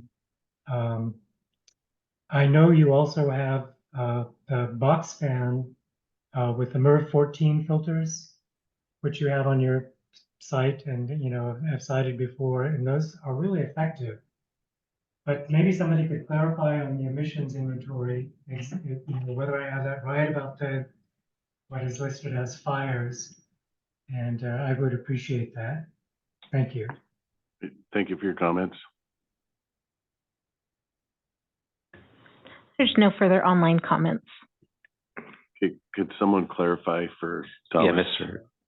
Mr. Chair, just a quick clarification, then we're happy to circle back with Mr. Menz. But yeah, that fire category is structural fires in the inventory. And we'll go back and circle to go over that with him some more. Okay, thank you very much. So I just always like to try and wrap up what I thought I heard, but and have some comments. I think this is fluid. I think everyone is okay going forward because we're trying to change behavior, and this district has had a long history of incentivizing the change of behavior rather than mandating it without any funds. And I think that's what we're trying to do. Hopefully we can build some capacity. I will tell you on a go-forward basis, it's all up to this board how we see this as successful or not successful. And for me, it's going to be based on those outcomes, either how many people see the shows, if we see lower or better air quality, because at some point this might not be viable, but it may be wildly successful too. So I'm not going to make any judgment today. I'm glad we're trying something. We're trying to deal with an issue that we have. And so I think it's very positive. And with that, I will entertain, if there's no other comments, I'll entertain a motion. Move to approve. We have a motion. Second. Do we have a second? Okay, we have a second. Thank you. Call the roll, please. Okay, Mr. Couch, Yes. Ms. Escutia Brayton. Okay. Ms. Lewis. Yes. Mr. McCauley, Yes. Mr. Mendez, Yes. Dr. Pacheco Warner, Yes. Mr. Pereira, Aye. Mr. Preciado, Yes. Mr. Reyna, Yes. Mr. Rickman, Yes. Mr. Robinson, Dr. Sheriff, Yes. Ms. Sheklian, Aye. Ms. Nguyen, Yes. Mr. Chiesa. Aye. Through the chair, motion passes. Thank you very much. On to item 9, and thank you very much, Todd. Adopt a proposed amendment to Rule 4905, natural gas-fired fan type central furnaces. And Jonathan and Samir, I think. All right, thank you, Chair, members of the board. I'm John Klassen, Director of Air Quality Science and Planning. I'll provide this overview this morning. So a bit of background here on Rule 4905. This was first adopted back in 2005 as a point of sale rule that limits NOx emissions from natural gas-fired furnaces, and this applied to furnaces with a heat input less than 150,000 British thermal units per hour, or a combined heating cooling furnace less than 65,000 BTU per hour. This really was applicable to residential uses or commercial buildings for space heating. So if you can keep that in your mind, that's what we're talking about with this rule. About 10 years later, this rule was amended in 2015 to establish a low NOx limit of 14 nanograms of NOx per joule of heat. And when this was first established, there was some concern by manufacturers to be able to design the technology to meet that fuel efficiency standard of that NOx limit there.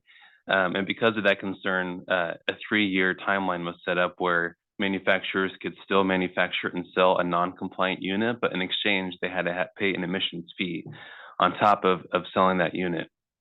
The reason for that was a desire to create a fair marketplace between a manufacturer who can design a compliant unit with that NOx limit. It could be a more expensive furnace to sell, and then a non-compliant unit may be less expensive, but that emissions fee then brought the cost of the two more equal together.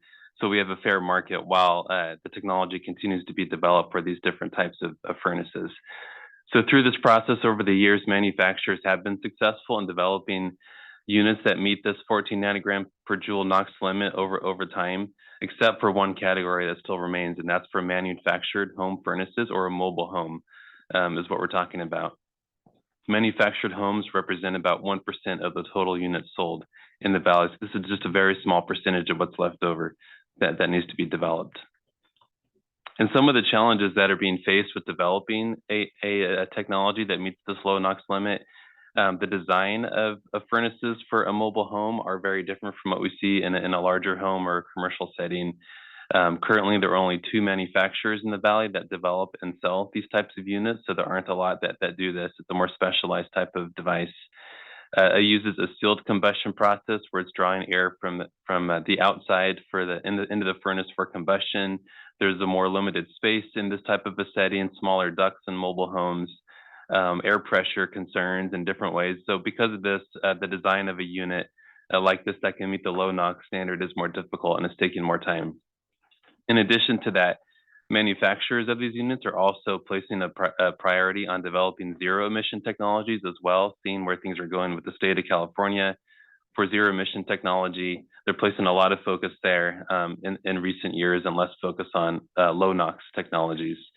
In addition, these units are also subject to a number of other requirements from the U.S. Department of Housing, the U.S. Department of Energy, just another layer of complexity that these manufacturers have to comply with. So the reason that we are looking at amending this rule, what we're proposing today, is because the emissions fee date that I was mentioning before, that has passed just this last September. So you can see the list of types of units in this table here. Those fee end dates have already passed for condensing and non-condensing units, weatherized units. There now is low NOx technologies in place for those types of units, but manufactured homes is the last one. So the fee deadline was September of last year, but there is a 6-month sell-through period. So any type of furnaces that were built up to that point could be sold through 6 months after that. So that goes until the end of March of this year, just next week. In addition, the South Coast Air Quality Management District also recently amended their analogous rule for these same types of units for this same category here that we're talking about, manufactured homes, to push that date 2 more years out to the end of September 2025. So with all of that in mind, what we're proposing here is to also extend the date for manufactured home furnaces out 2 years, so to September 30th, 2025. This will allow the continued sale of furnaces into the small manufactured home marketplace for mobile homes, ensuring the availability of these furnaces to Valley residents for these types of homes. And this also provides for regulatory consistency between what we're doing here and what South Coast is doing, which makes it more clear for manufacturers to have similar requirements in different parts of the state so they can continue to develop these technologies. We also added a little bit of clarity in the rule as well for reporting of units that were sold through that 6-month sell-through period when they're supposed to provide their reporting and that emissions fee. So we added that clarity as well. We went through a public process for this rule amendment. We held a workshop a few weeks ago on February 13th. Materials were provided in English and Spanish, and we provided Spanish interpretation during the meeting. We posted draft rule language ahead of this workshop, and we got comments in the workshop that were generally supportive of these proposed rule amendments. We gave updates to the Environmental Justice Advisory Group and the Citizens Advisory Committee, and we posted all the final rule documents on February 20th, 2024 ahead of today's meeting. And with that, what we're recommending this morning is that you adopt the proposed amendments to Rule 4905 and authorize the chair to sign the attached resolution. And that's it for the presentation. We'd be happy to answer any questions. Any questions for Jonathan? Okay, seeing none, we're going to go out to the public. Oh. Looks like Dr. Sheriff's okay. Just got his I in see. right as you were going to the All public. right, Dr. Sheriff, you are up first. Thank you. Sorry about that. I was a little slow, and I gather there's a little lag in transmission up to Modesto. Sorry about that. No, I'm struck in terms of this one. You know, as we we're always trying to drive better technology as we think about our policies. We're looking for ways that this will help industry move in the directions that we need to move. And if we were the only district now, you know, we have local concerns, as does South Coast, in terms of NOx. We are most challenged there. By the same token, if this is only 1% of the market, you know, this is a tiny market in the valley, and it's going to be very difficult for us alone to be helping manufacturers move in this direction. So it's been especially important in terms of working with South Coast. So I get one of my question is, well, you know, how do we do that collaboration? I think we probably need to do more. There are areas like this that it's much better to have a bigger push than a smaller push. And I'm also wondering, where is the industry going? What are they going to be manufacturing in 2025? Are they going to have a low NOx alternative, or are they looking, in fact, 10, 15 years ahead, and they're not going to do that? It's going to be electric, period. Through the chair, let me, and John, please feel free to weigh in. So you're right in that us and South Coast on issues like these, and CARB also now with what they're doing with, they're doing a statewide evaluation of this very issue, heating and cooling, and in terms of what the future is, zero emissions appliances, zero emissions furnaces, heaters. So a lot of collaboration does need to happen so that we're all looking at this from a couple of different perspectives. Technology, but also equity is something that's come up and talking to the board a lot about this in the past, is how do we make sure our low income rural communities are part of the conversation? How do we have an equitable transition to different technologies? So I do think the realities in front of us today are what they are. There are no compliant options. Certainly you could put a heat pump, say, in certain manufactured homes, maybe if there's some electrical capacity, and maybe if there's some sort of an affordability to it, which I think would be questionable in many cases in the valley. But the reality is that today there's no compliance option. So I think the recommendation, I think, is strong. But there is a larger conversation. There is a collaboration that is indeed going on right now, where we're looking at this with CARB, South Coast, other districts in the context of our ozone plan, now in the context of the new PM plan that we're pulling together.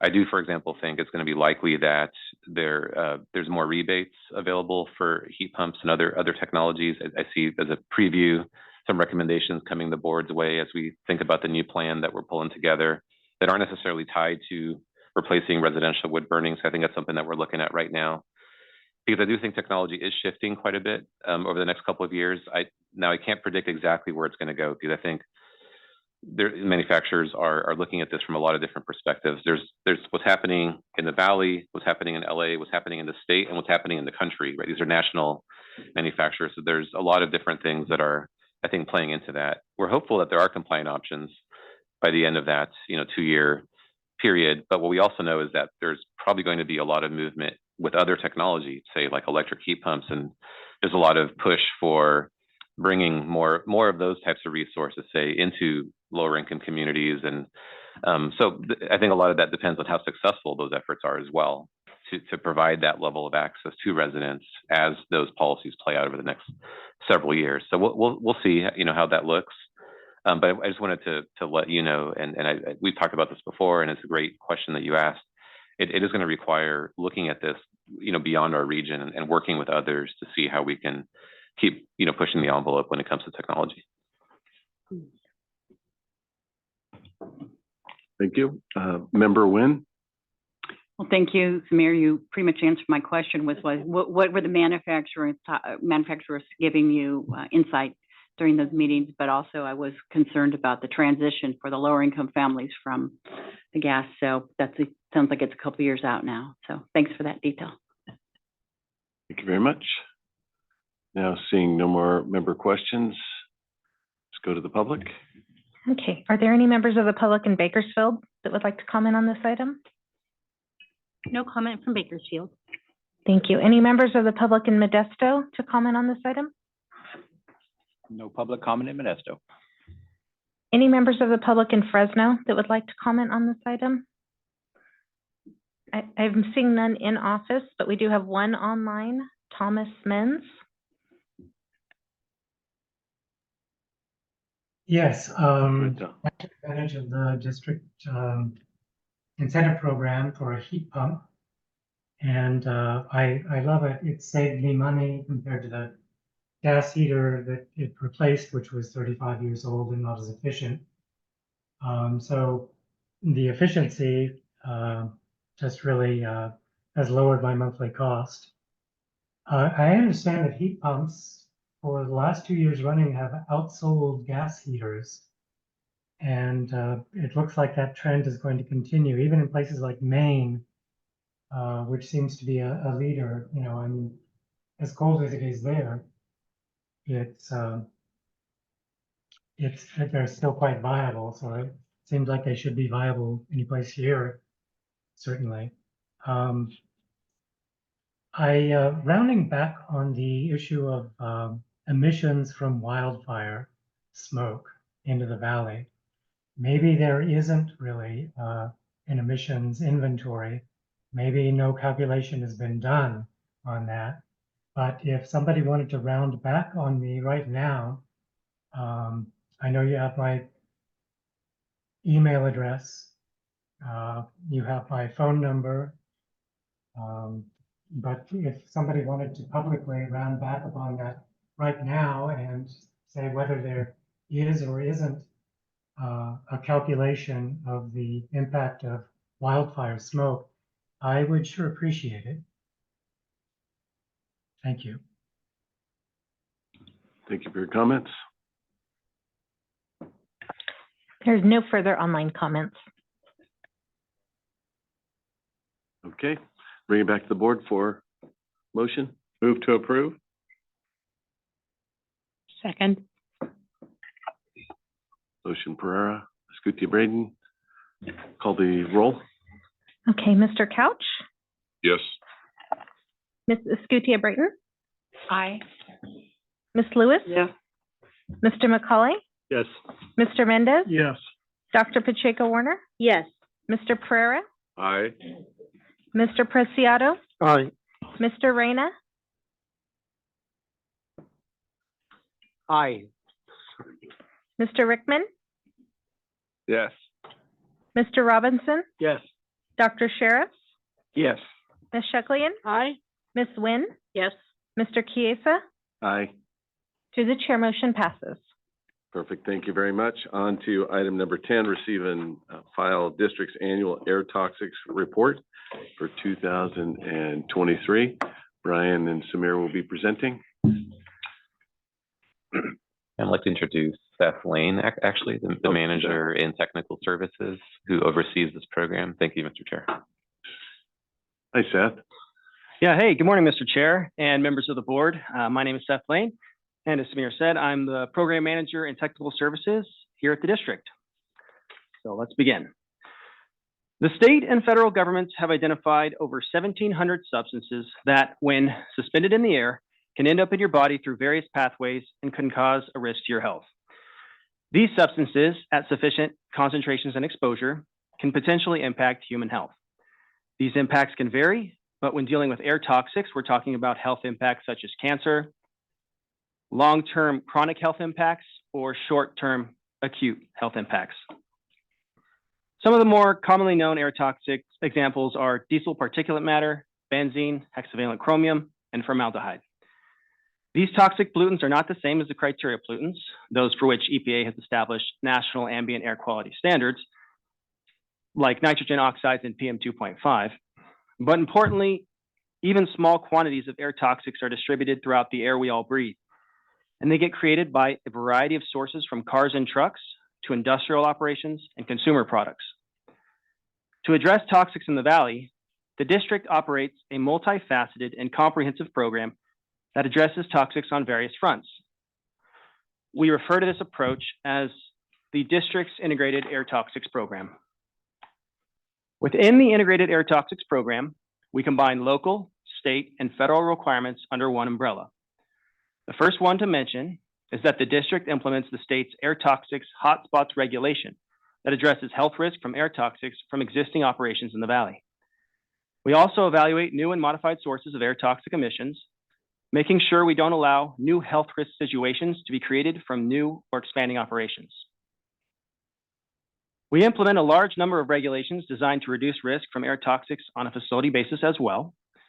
We assist land use agencies by providing our expertise related to addressing and mitigating potential air toxic risks from new development projects under CEQA. And last on the list here, which is a major component of our integrated approach, are the clean air projects funded through the district's grants and incentives programs that have resulted in major emissions reductions, including toxics such as diesel particulate matter. To address air toxics from existing stationary source facilities, the district implements the state's AB 2588 air toxics hotspots regulation. Using the state's program guidelines, facilities submit plans and reports that characterize and quantify their air toxic emissions, which are reviewed by the district. Using that information, the district performs a prioritization. That is a conservative screening health risk assessment. The results of the prioritization puts facilities in one of three categories based on the potential the facility emissions may create a health risk: low, intermediate, or high priority. Low and intermediate priority facilities require no further assessment under the state regulation at that time. Intermediate priority facilities are required to submit updated air toxics information on an ongoing schedule for reevaluation. High priority facilities require further assessment as they may create a health risk. To make that final determination, a more refined health risk assessment is required using complex and super conservative computer modeling of their potential to create a health risk. These health risk assessments take into consideration the concentration of toxics in the air, the potency or toxicity of the chemical, the length of the exposure, how the pollutant is emitted, such as stack height and direction, exit velocity, and even temperature of emissions, wind direction and speed, and distance to the receptor locations. Based on the results of the health risk assessment, a public meeting to inform the neighbors of the potential risk from the facility may be required. And the highest risk facilities would have to make modifications to their operations to reduce the risk they are creating to the point where they are no longer at that level of risk.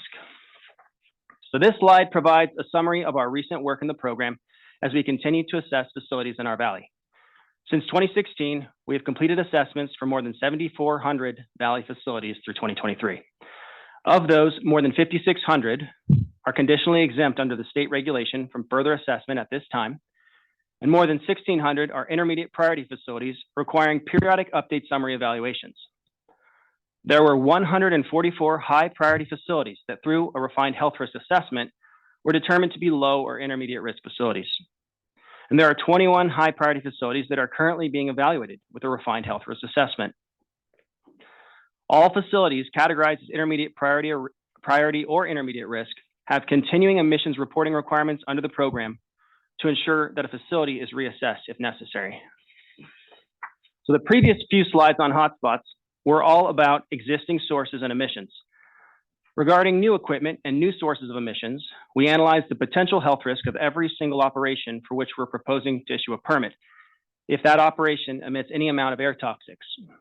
And we assist land use agencies to do the same thing under CEQA. For stationary sources, we do this with a risk management review, or RMR. This process is similar to the prioritization, screening, and health risk assessment process I described for hotspots, but for new or modified sources, we utilize worst case potential emissions since the equipment's not yet in operation. We perform this analysis for all proposed increases in toxic emissions, and very health conservative worst case conditions are assumed in our models, such as the maximum potential emissions, stagnant air conditions, and long-term exposure.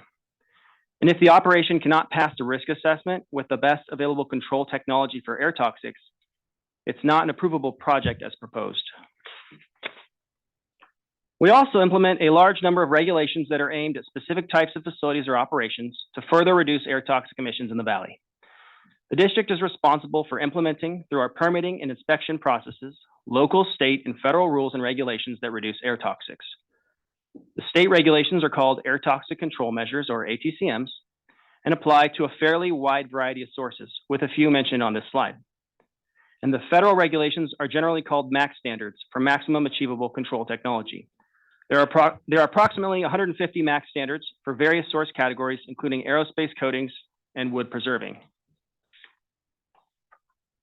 The district also focuses on incentive grant programs that bring about reductions in NOx and PM, but also achieve collateral reductions in air toxics as a result of the clean air projects.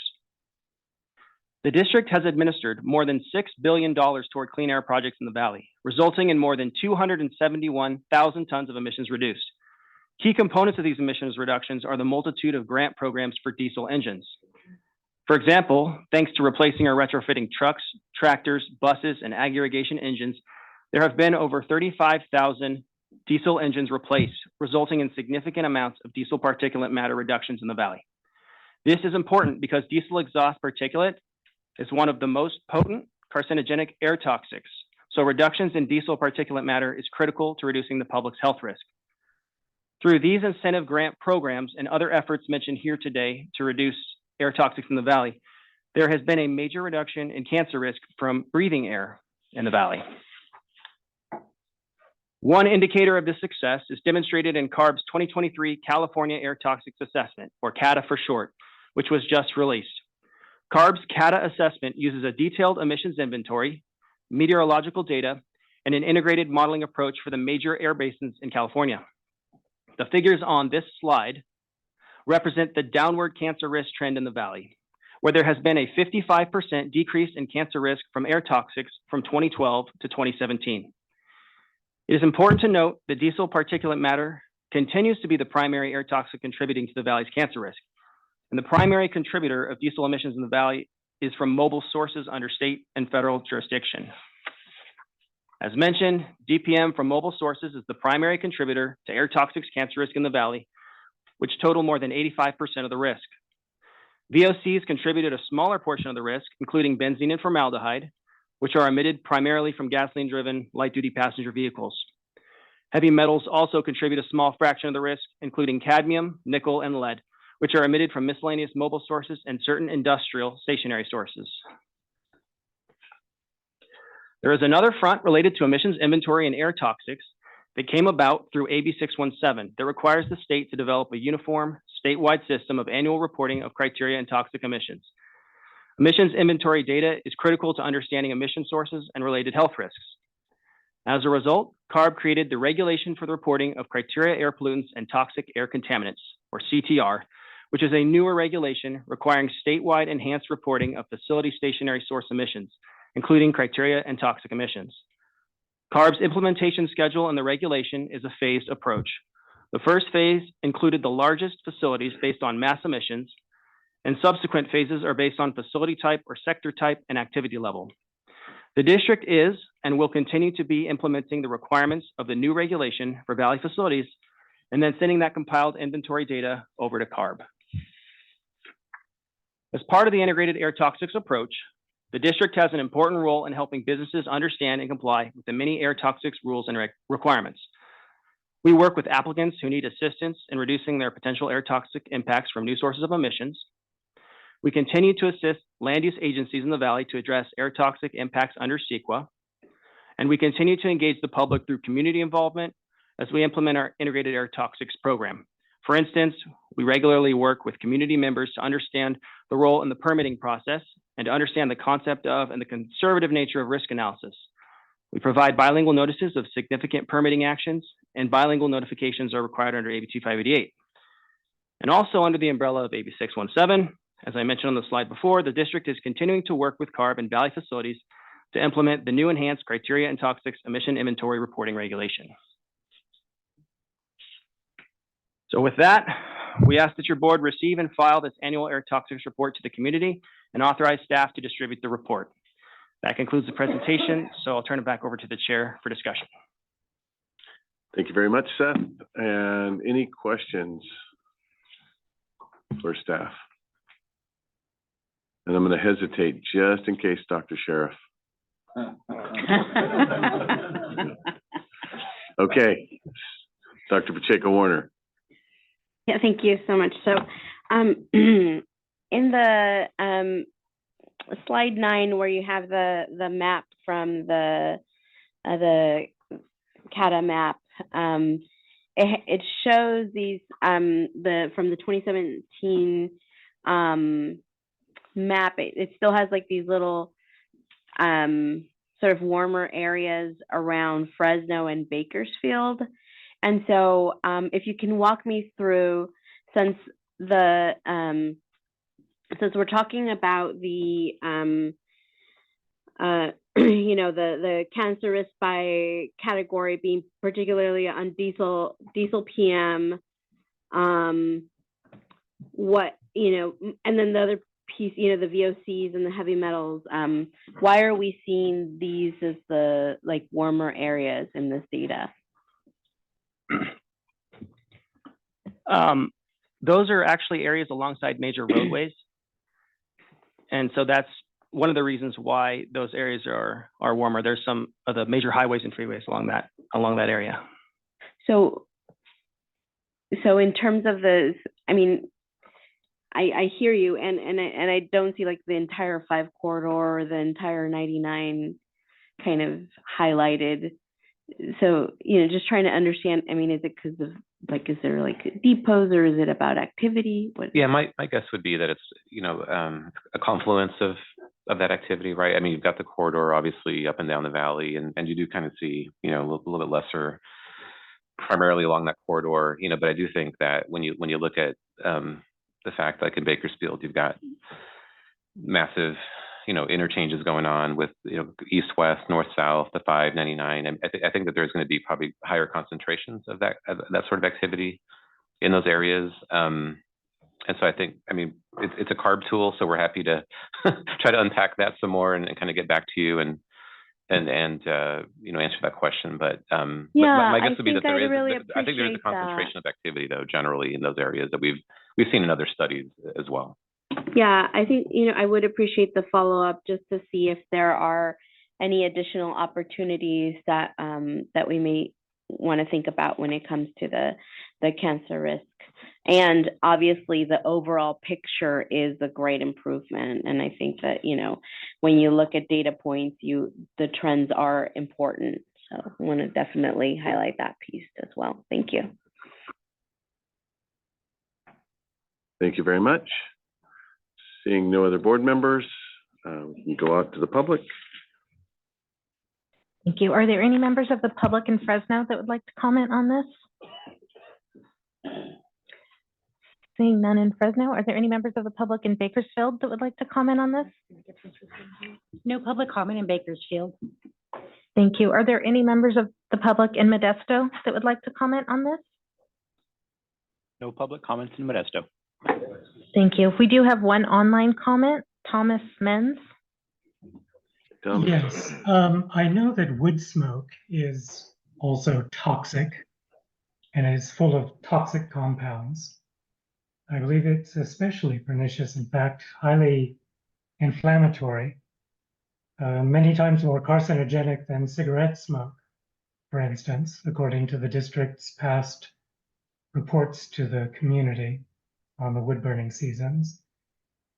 And I have read over the past few years with all of the wildfires that many scientists are saying that wildfire smoke is actually worse than diesel pound for pound or microgram per microgram. And I'm just curious, now about the impact of how many tons per day, on average, of wildfire smoke is affecting the valley. And I'm assuming we don't have such a calculation. But if somebody wanted to chime in right now, I would sure appreciate it. Thank you. Through the chair. Please. Yeah, just quick response and some clarification also on the earlier question from Dr. Pacheco-Werner. So the CATA tool, and wanted to get some confirmation on this, and so I've gotten some. The CATA tool is population weighted also, so that probably helps answer part of the why you see even brighter concentrations, kind of based on where populations are too, along with exposure, right? So it's not just about emissions, but it's also who's experiencing those emissions. That might help partly explain it, but certainly still a great question. We'll follow through on that. And as far as wood burning goes, wildfire, residential wood smoke, the CATA tool is just one example of this, kind of related to Mr. Men's question, that does take into account wildfire emissions and other sources of emissions in its analysis. So I just want to clarify that as well. Residential wood smoke as a whole isn't treated like diesel particulate matter. So whether it's residential wood smoke or wildfire, any sort of wood burning emissions, there are ways that you can look at individual emissions or the individual components of those emissions and then do a health risk analysis kind of based on that. But as a whole, unlike diesel particulate matter, it's not assigned it's not designated as an air toxic pollutant or contaminant. And so, but there is significant health risk, as we all know, that comes from residential wood smoke. There are components that, that are treated as identified air toxic contaminants and have a quantifiable, value to them. As I mentioned, the CATA tool, for example, does take those things into account. Just want to provide a little bit of clarification on that. And the more data that keeps coming out on residential wood smoke and other types of wood burning, clearly there's a major health risk associated with those types of emissions. Thank you very much for that clarification. All right. There's no Seeing further more- online comments. Thank you much. All right, I'll bring it back to the board for action. We're Can I receiving ask a file. question? Can I You ask can. a question before we Absolutely, take Dr. action? Sheriff. Thank you. Looking at the report, table 1, the primary hazardous air pollutant emissions, where's the acetaldehyde coming from? And and I'd also point out, I think, in the table, it's number 1. That doesn't make it the most dangerous, but that may mislead people. But So that's a chemical used in the production of perfumes, resins, and dyes, fruit and fish preservatives. It's a flavoring agent, solvent, component of tobacco smoke. And in the CATA, it was one of the larger parts of that VOC chunk in the CATA risk. it's a chemical with a complicated history. Thank you. Thank you very much. All right, now I'm going to bring it back to the board. We need a motion. Motion to approve. File. Second. Okay, we have a motion and a second. Second. Call the roll. Hey, Mr. Couch, Yes. Ms. Escutia-Brayton? Aye. Ms. Lewis? Yes. Mr. McCauley? Yes. Mr. Mendez? Yes. Dr. Pacheco-Warner? Yes. Mr. Pereira, Aye. Mr. Preciado, Yes. Mr. Reyna, Yes. Mr. Rickman, Yes. Mr. Robinson, Yes. Dr. Sheriff, Yes. Ms. Shecklian, Aye. Ms. Nguyen, Yes. Mr. Chiesa. Aye. Through the chair, motion passes. All right, perfect. Thank you very much. Seth, thank you. On to a verbal report from the California Air Resources Board activities. Dr. Pacheco Warner. Hi, everyone. So the CARB is working a lot on many different fronts. I think in terms of upcoming rulemaking, as you see in our full agenda, we have the low carbon fuel standard and the zero emission forklift regulation. On the LCF both fronts, I think, really want to thank local folks for being involved in that process, because I do think that it's important to hear. And I'm, even talking with staff earlier this week about the zero emission forklift, how much in terms of like flexibilities and thought that they've put into, infrastructure challenges and all of that, building that flexibility in, I think has come from, the invitations by our folks to actually come here and see the challenges firsthand. And to the earlier comments, I am meeting with staff tomorrow on the ACT omnibus regulations. So definitely following up on all of the engagement I have on the challenges of omnibus. So thank you for that continued engagement. And I think I will leave it there. Thank you.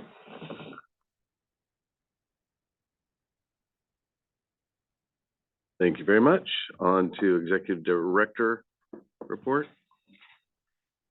Thank you, Mr. Chair. A couple of things to report on, starting with the great trip last week to Sacramento that I participated in as a member of the Regional Policy Council, but also had great participation from 3 of our board members here, you, Mr. Chair, Councilmember Escutia Brayton, and Mayor Alvaro Preciado. All 3 of you were part of that.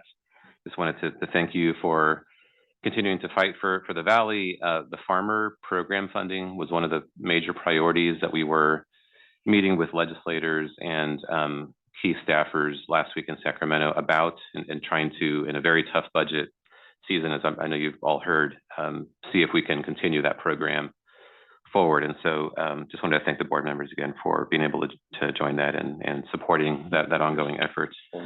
I also want to just mention that there is a lot of outreach happening in April and May here in the next couple of months due to Air Quality Awareness Week, Earth Day, Bike to Work Week, and other various activities that are going on. We'll be out and about all throughout the Valley supporting different events. You heard about Fresno's Earth Day, but there's many other events out there. If you have any ideas or want us to be a part of anything that you're all involved in, please let me know, and we're more than happy to support that.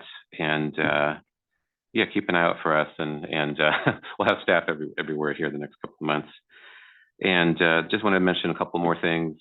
You heard the news, I'm sure, yesterday regarding the new national regulations on passenger vehicles. Quite a big announcement on a national level. In California, we already have measures in place, so it's not going to impact California here, but it, on a larger scale, certainly, major news there. And then lastly, save the date, which I'll be getting to you by email. There's an event, the first inaugural Community Clean Air Day event that we're hosting here in downtown Fresno on June 22nd. It'll involve a variety of community stakeholders getting together with leaders to talk about the various community engagement work that's going on with respect to air quality, and just championing some of the success and just talking about future opportunities as well. So I wanted to make sure you heard that date, and I'll get you more information on that. So with that, Mr. Chair, happy to answer any questions you may have. Any questions for Samir? What did you say that date was? June 22nd, And where's it gonna be at? downtown Fresno. Well, we're Where? at downtown Fresno. Convention Center, yes, Oh. thank you. I was just looking, All right. I was buying time, sorry.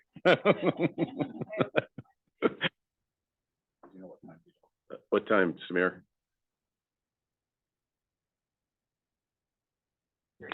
Sorry, microphone was off there, but back to you, Mr. Chair. Okay, so, no, could you repeat what time? Yeah, it's gonna be an all-day event, 9 to 3, downtown Fresno at the Convention Center. Okay. Will do. No more questions? All right, board member comments.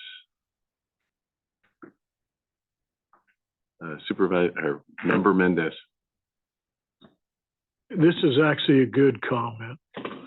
I want to thank the guys that put this meeting on, technical guys behind the scene, because even today, with you chairing the meeting in Modesto, I didn't even really feel a time lag. And I think the thing is that we've kind of invented the concept of doing this type meeting. You know, it's been done for many years. I mean, I have never, ever, in the 10 years that I've been here, even had mic feedback. And I know people are really good about keeping their mics off, but sometimes we get where there's a half a dozen mics on and no feedback. So I just want to thank you guys. And gals who putting this meeting on. Great job.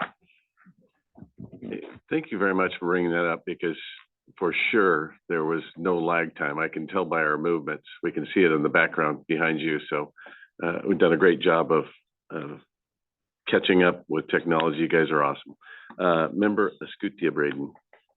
Thank you, Chair.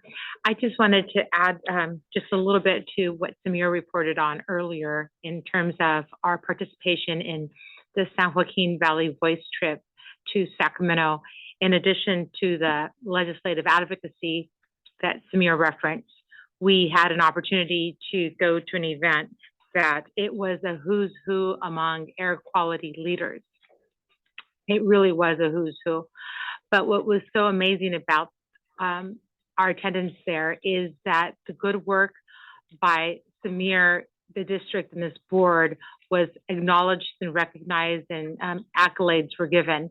So I just wanted to say congratulations to not only Samir, but his entire staff and team, and to the board, because the work we are doing is going noticed. And so keep up the good work. Sorry that I skipped you. Member McCauley. I forgive you, Chair. No worries. There's a lag in the technology. It's a lag in the technology, that's right.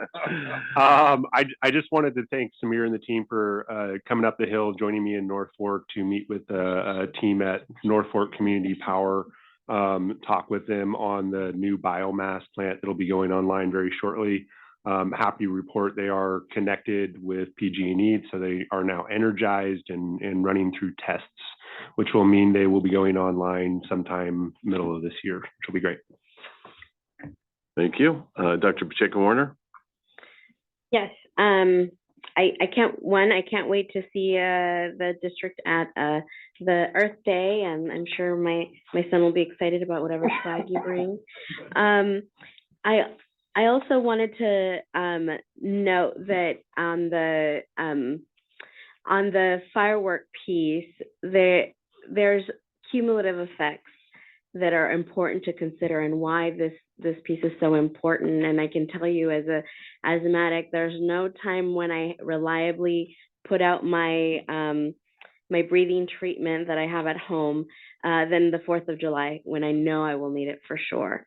And so there is, there are real effects of why this is important, and I'm happy to be seeing it go through. And I do want to mention that my personal air filter, which is a bigger unit than the one you guys are giving out, is about $40 with taxes, the replacement filter. So it is nowhere near $100. So I think that that's an accurate representation of what these replacement filters cost. Thank you. Thank you very much. Member Rickman? Thank you, Chairman. Yeah, I just want you all to know that, you know, it's great to have the chairman here. And, you know, he mentioned to us here that Modesto was by far the best office. So just let everybody know. And, you know, we haven't had lunch here in about, what, a year, Lloyd? So it's also nice to have the chair here. We can actually eat once. So appreciate it. Thank you. All right. Dr. Sheriff? Yeah, no, go. And the fireworks came up again, so I just want to say, yeah, much as I enjoy the fireworks and Fowler on the 4th of July and recognize what a wonderful community event that is, I am hereby taking a pledge to not attend an event with fireworks on the 4th of July. But I'll be looking for a drone show. Excellent. Vice Chair Lewis? Love Visalia. Yes, Mr. Chairman, just a comment back on, Board Member Rickman. Enjoy your lunch over in Modesto. Thank you. Member Robinson? I just wanted to tell staff what a good job. I mean, when you look back at the CATA data, 55% reductions in cancer risk, that's amazing. Good job, staff. Very good news today. Glad to hear it. All right, I see no more comments. We do have a closed session, and I will turn it over to Annette. Yes, sir. We have a closed session item, conference with labor negotiators, item 14A on the agenda. And do we have any public members that wish to comment on that item? Are there any public comments in Bakersfield on the closed session item? No public comment in Bakersfield. Thank you. Do we have any members of the public in Modesto that would like to comment on this item? No public comment in Modesto. Thank you. In Fresno, do we have any members of the public who would like to comment? Seeing none in Fresno and no online comments. Thank We will you. Then convene we to will closed session. adjourn to closed session. And we're not expecting a report out, right, Annette?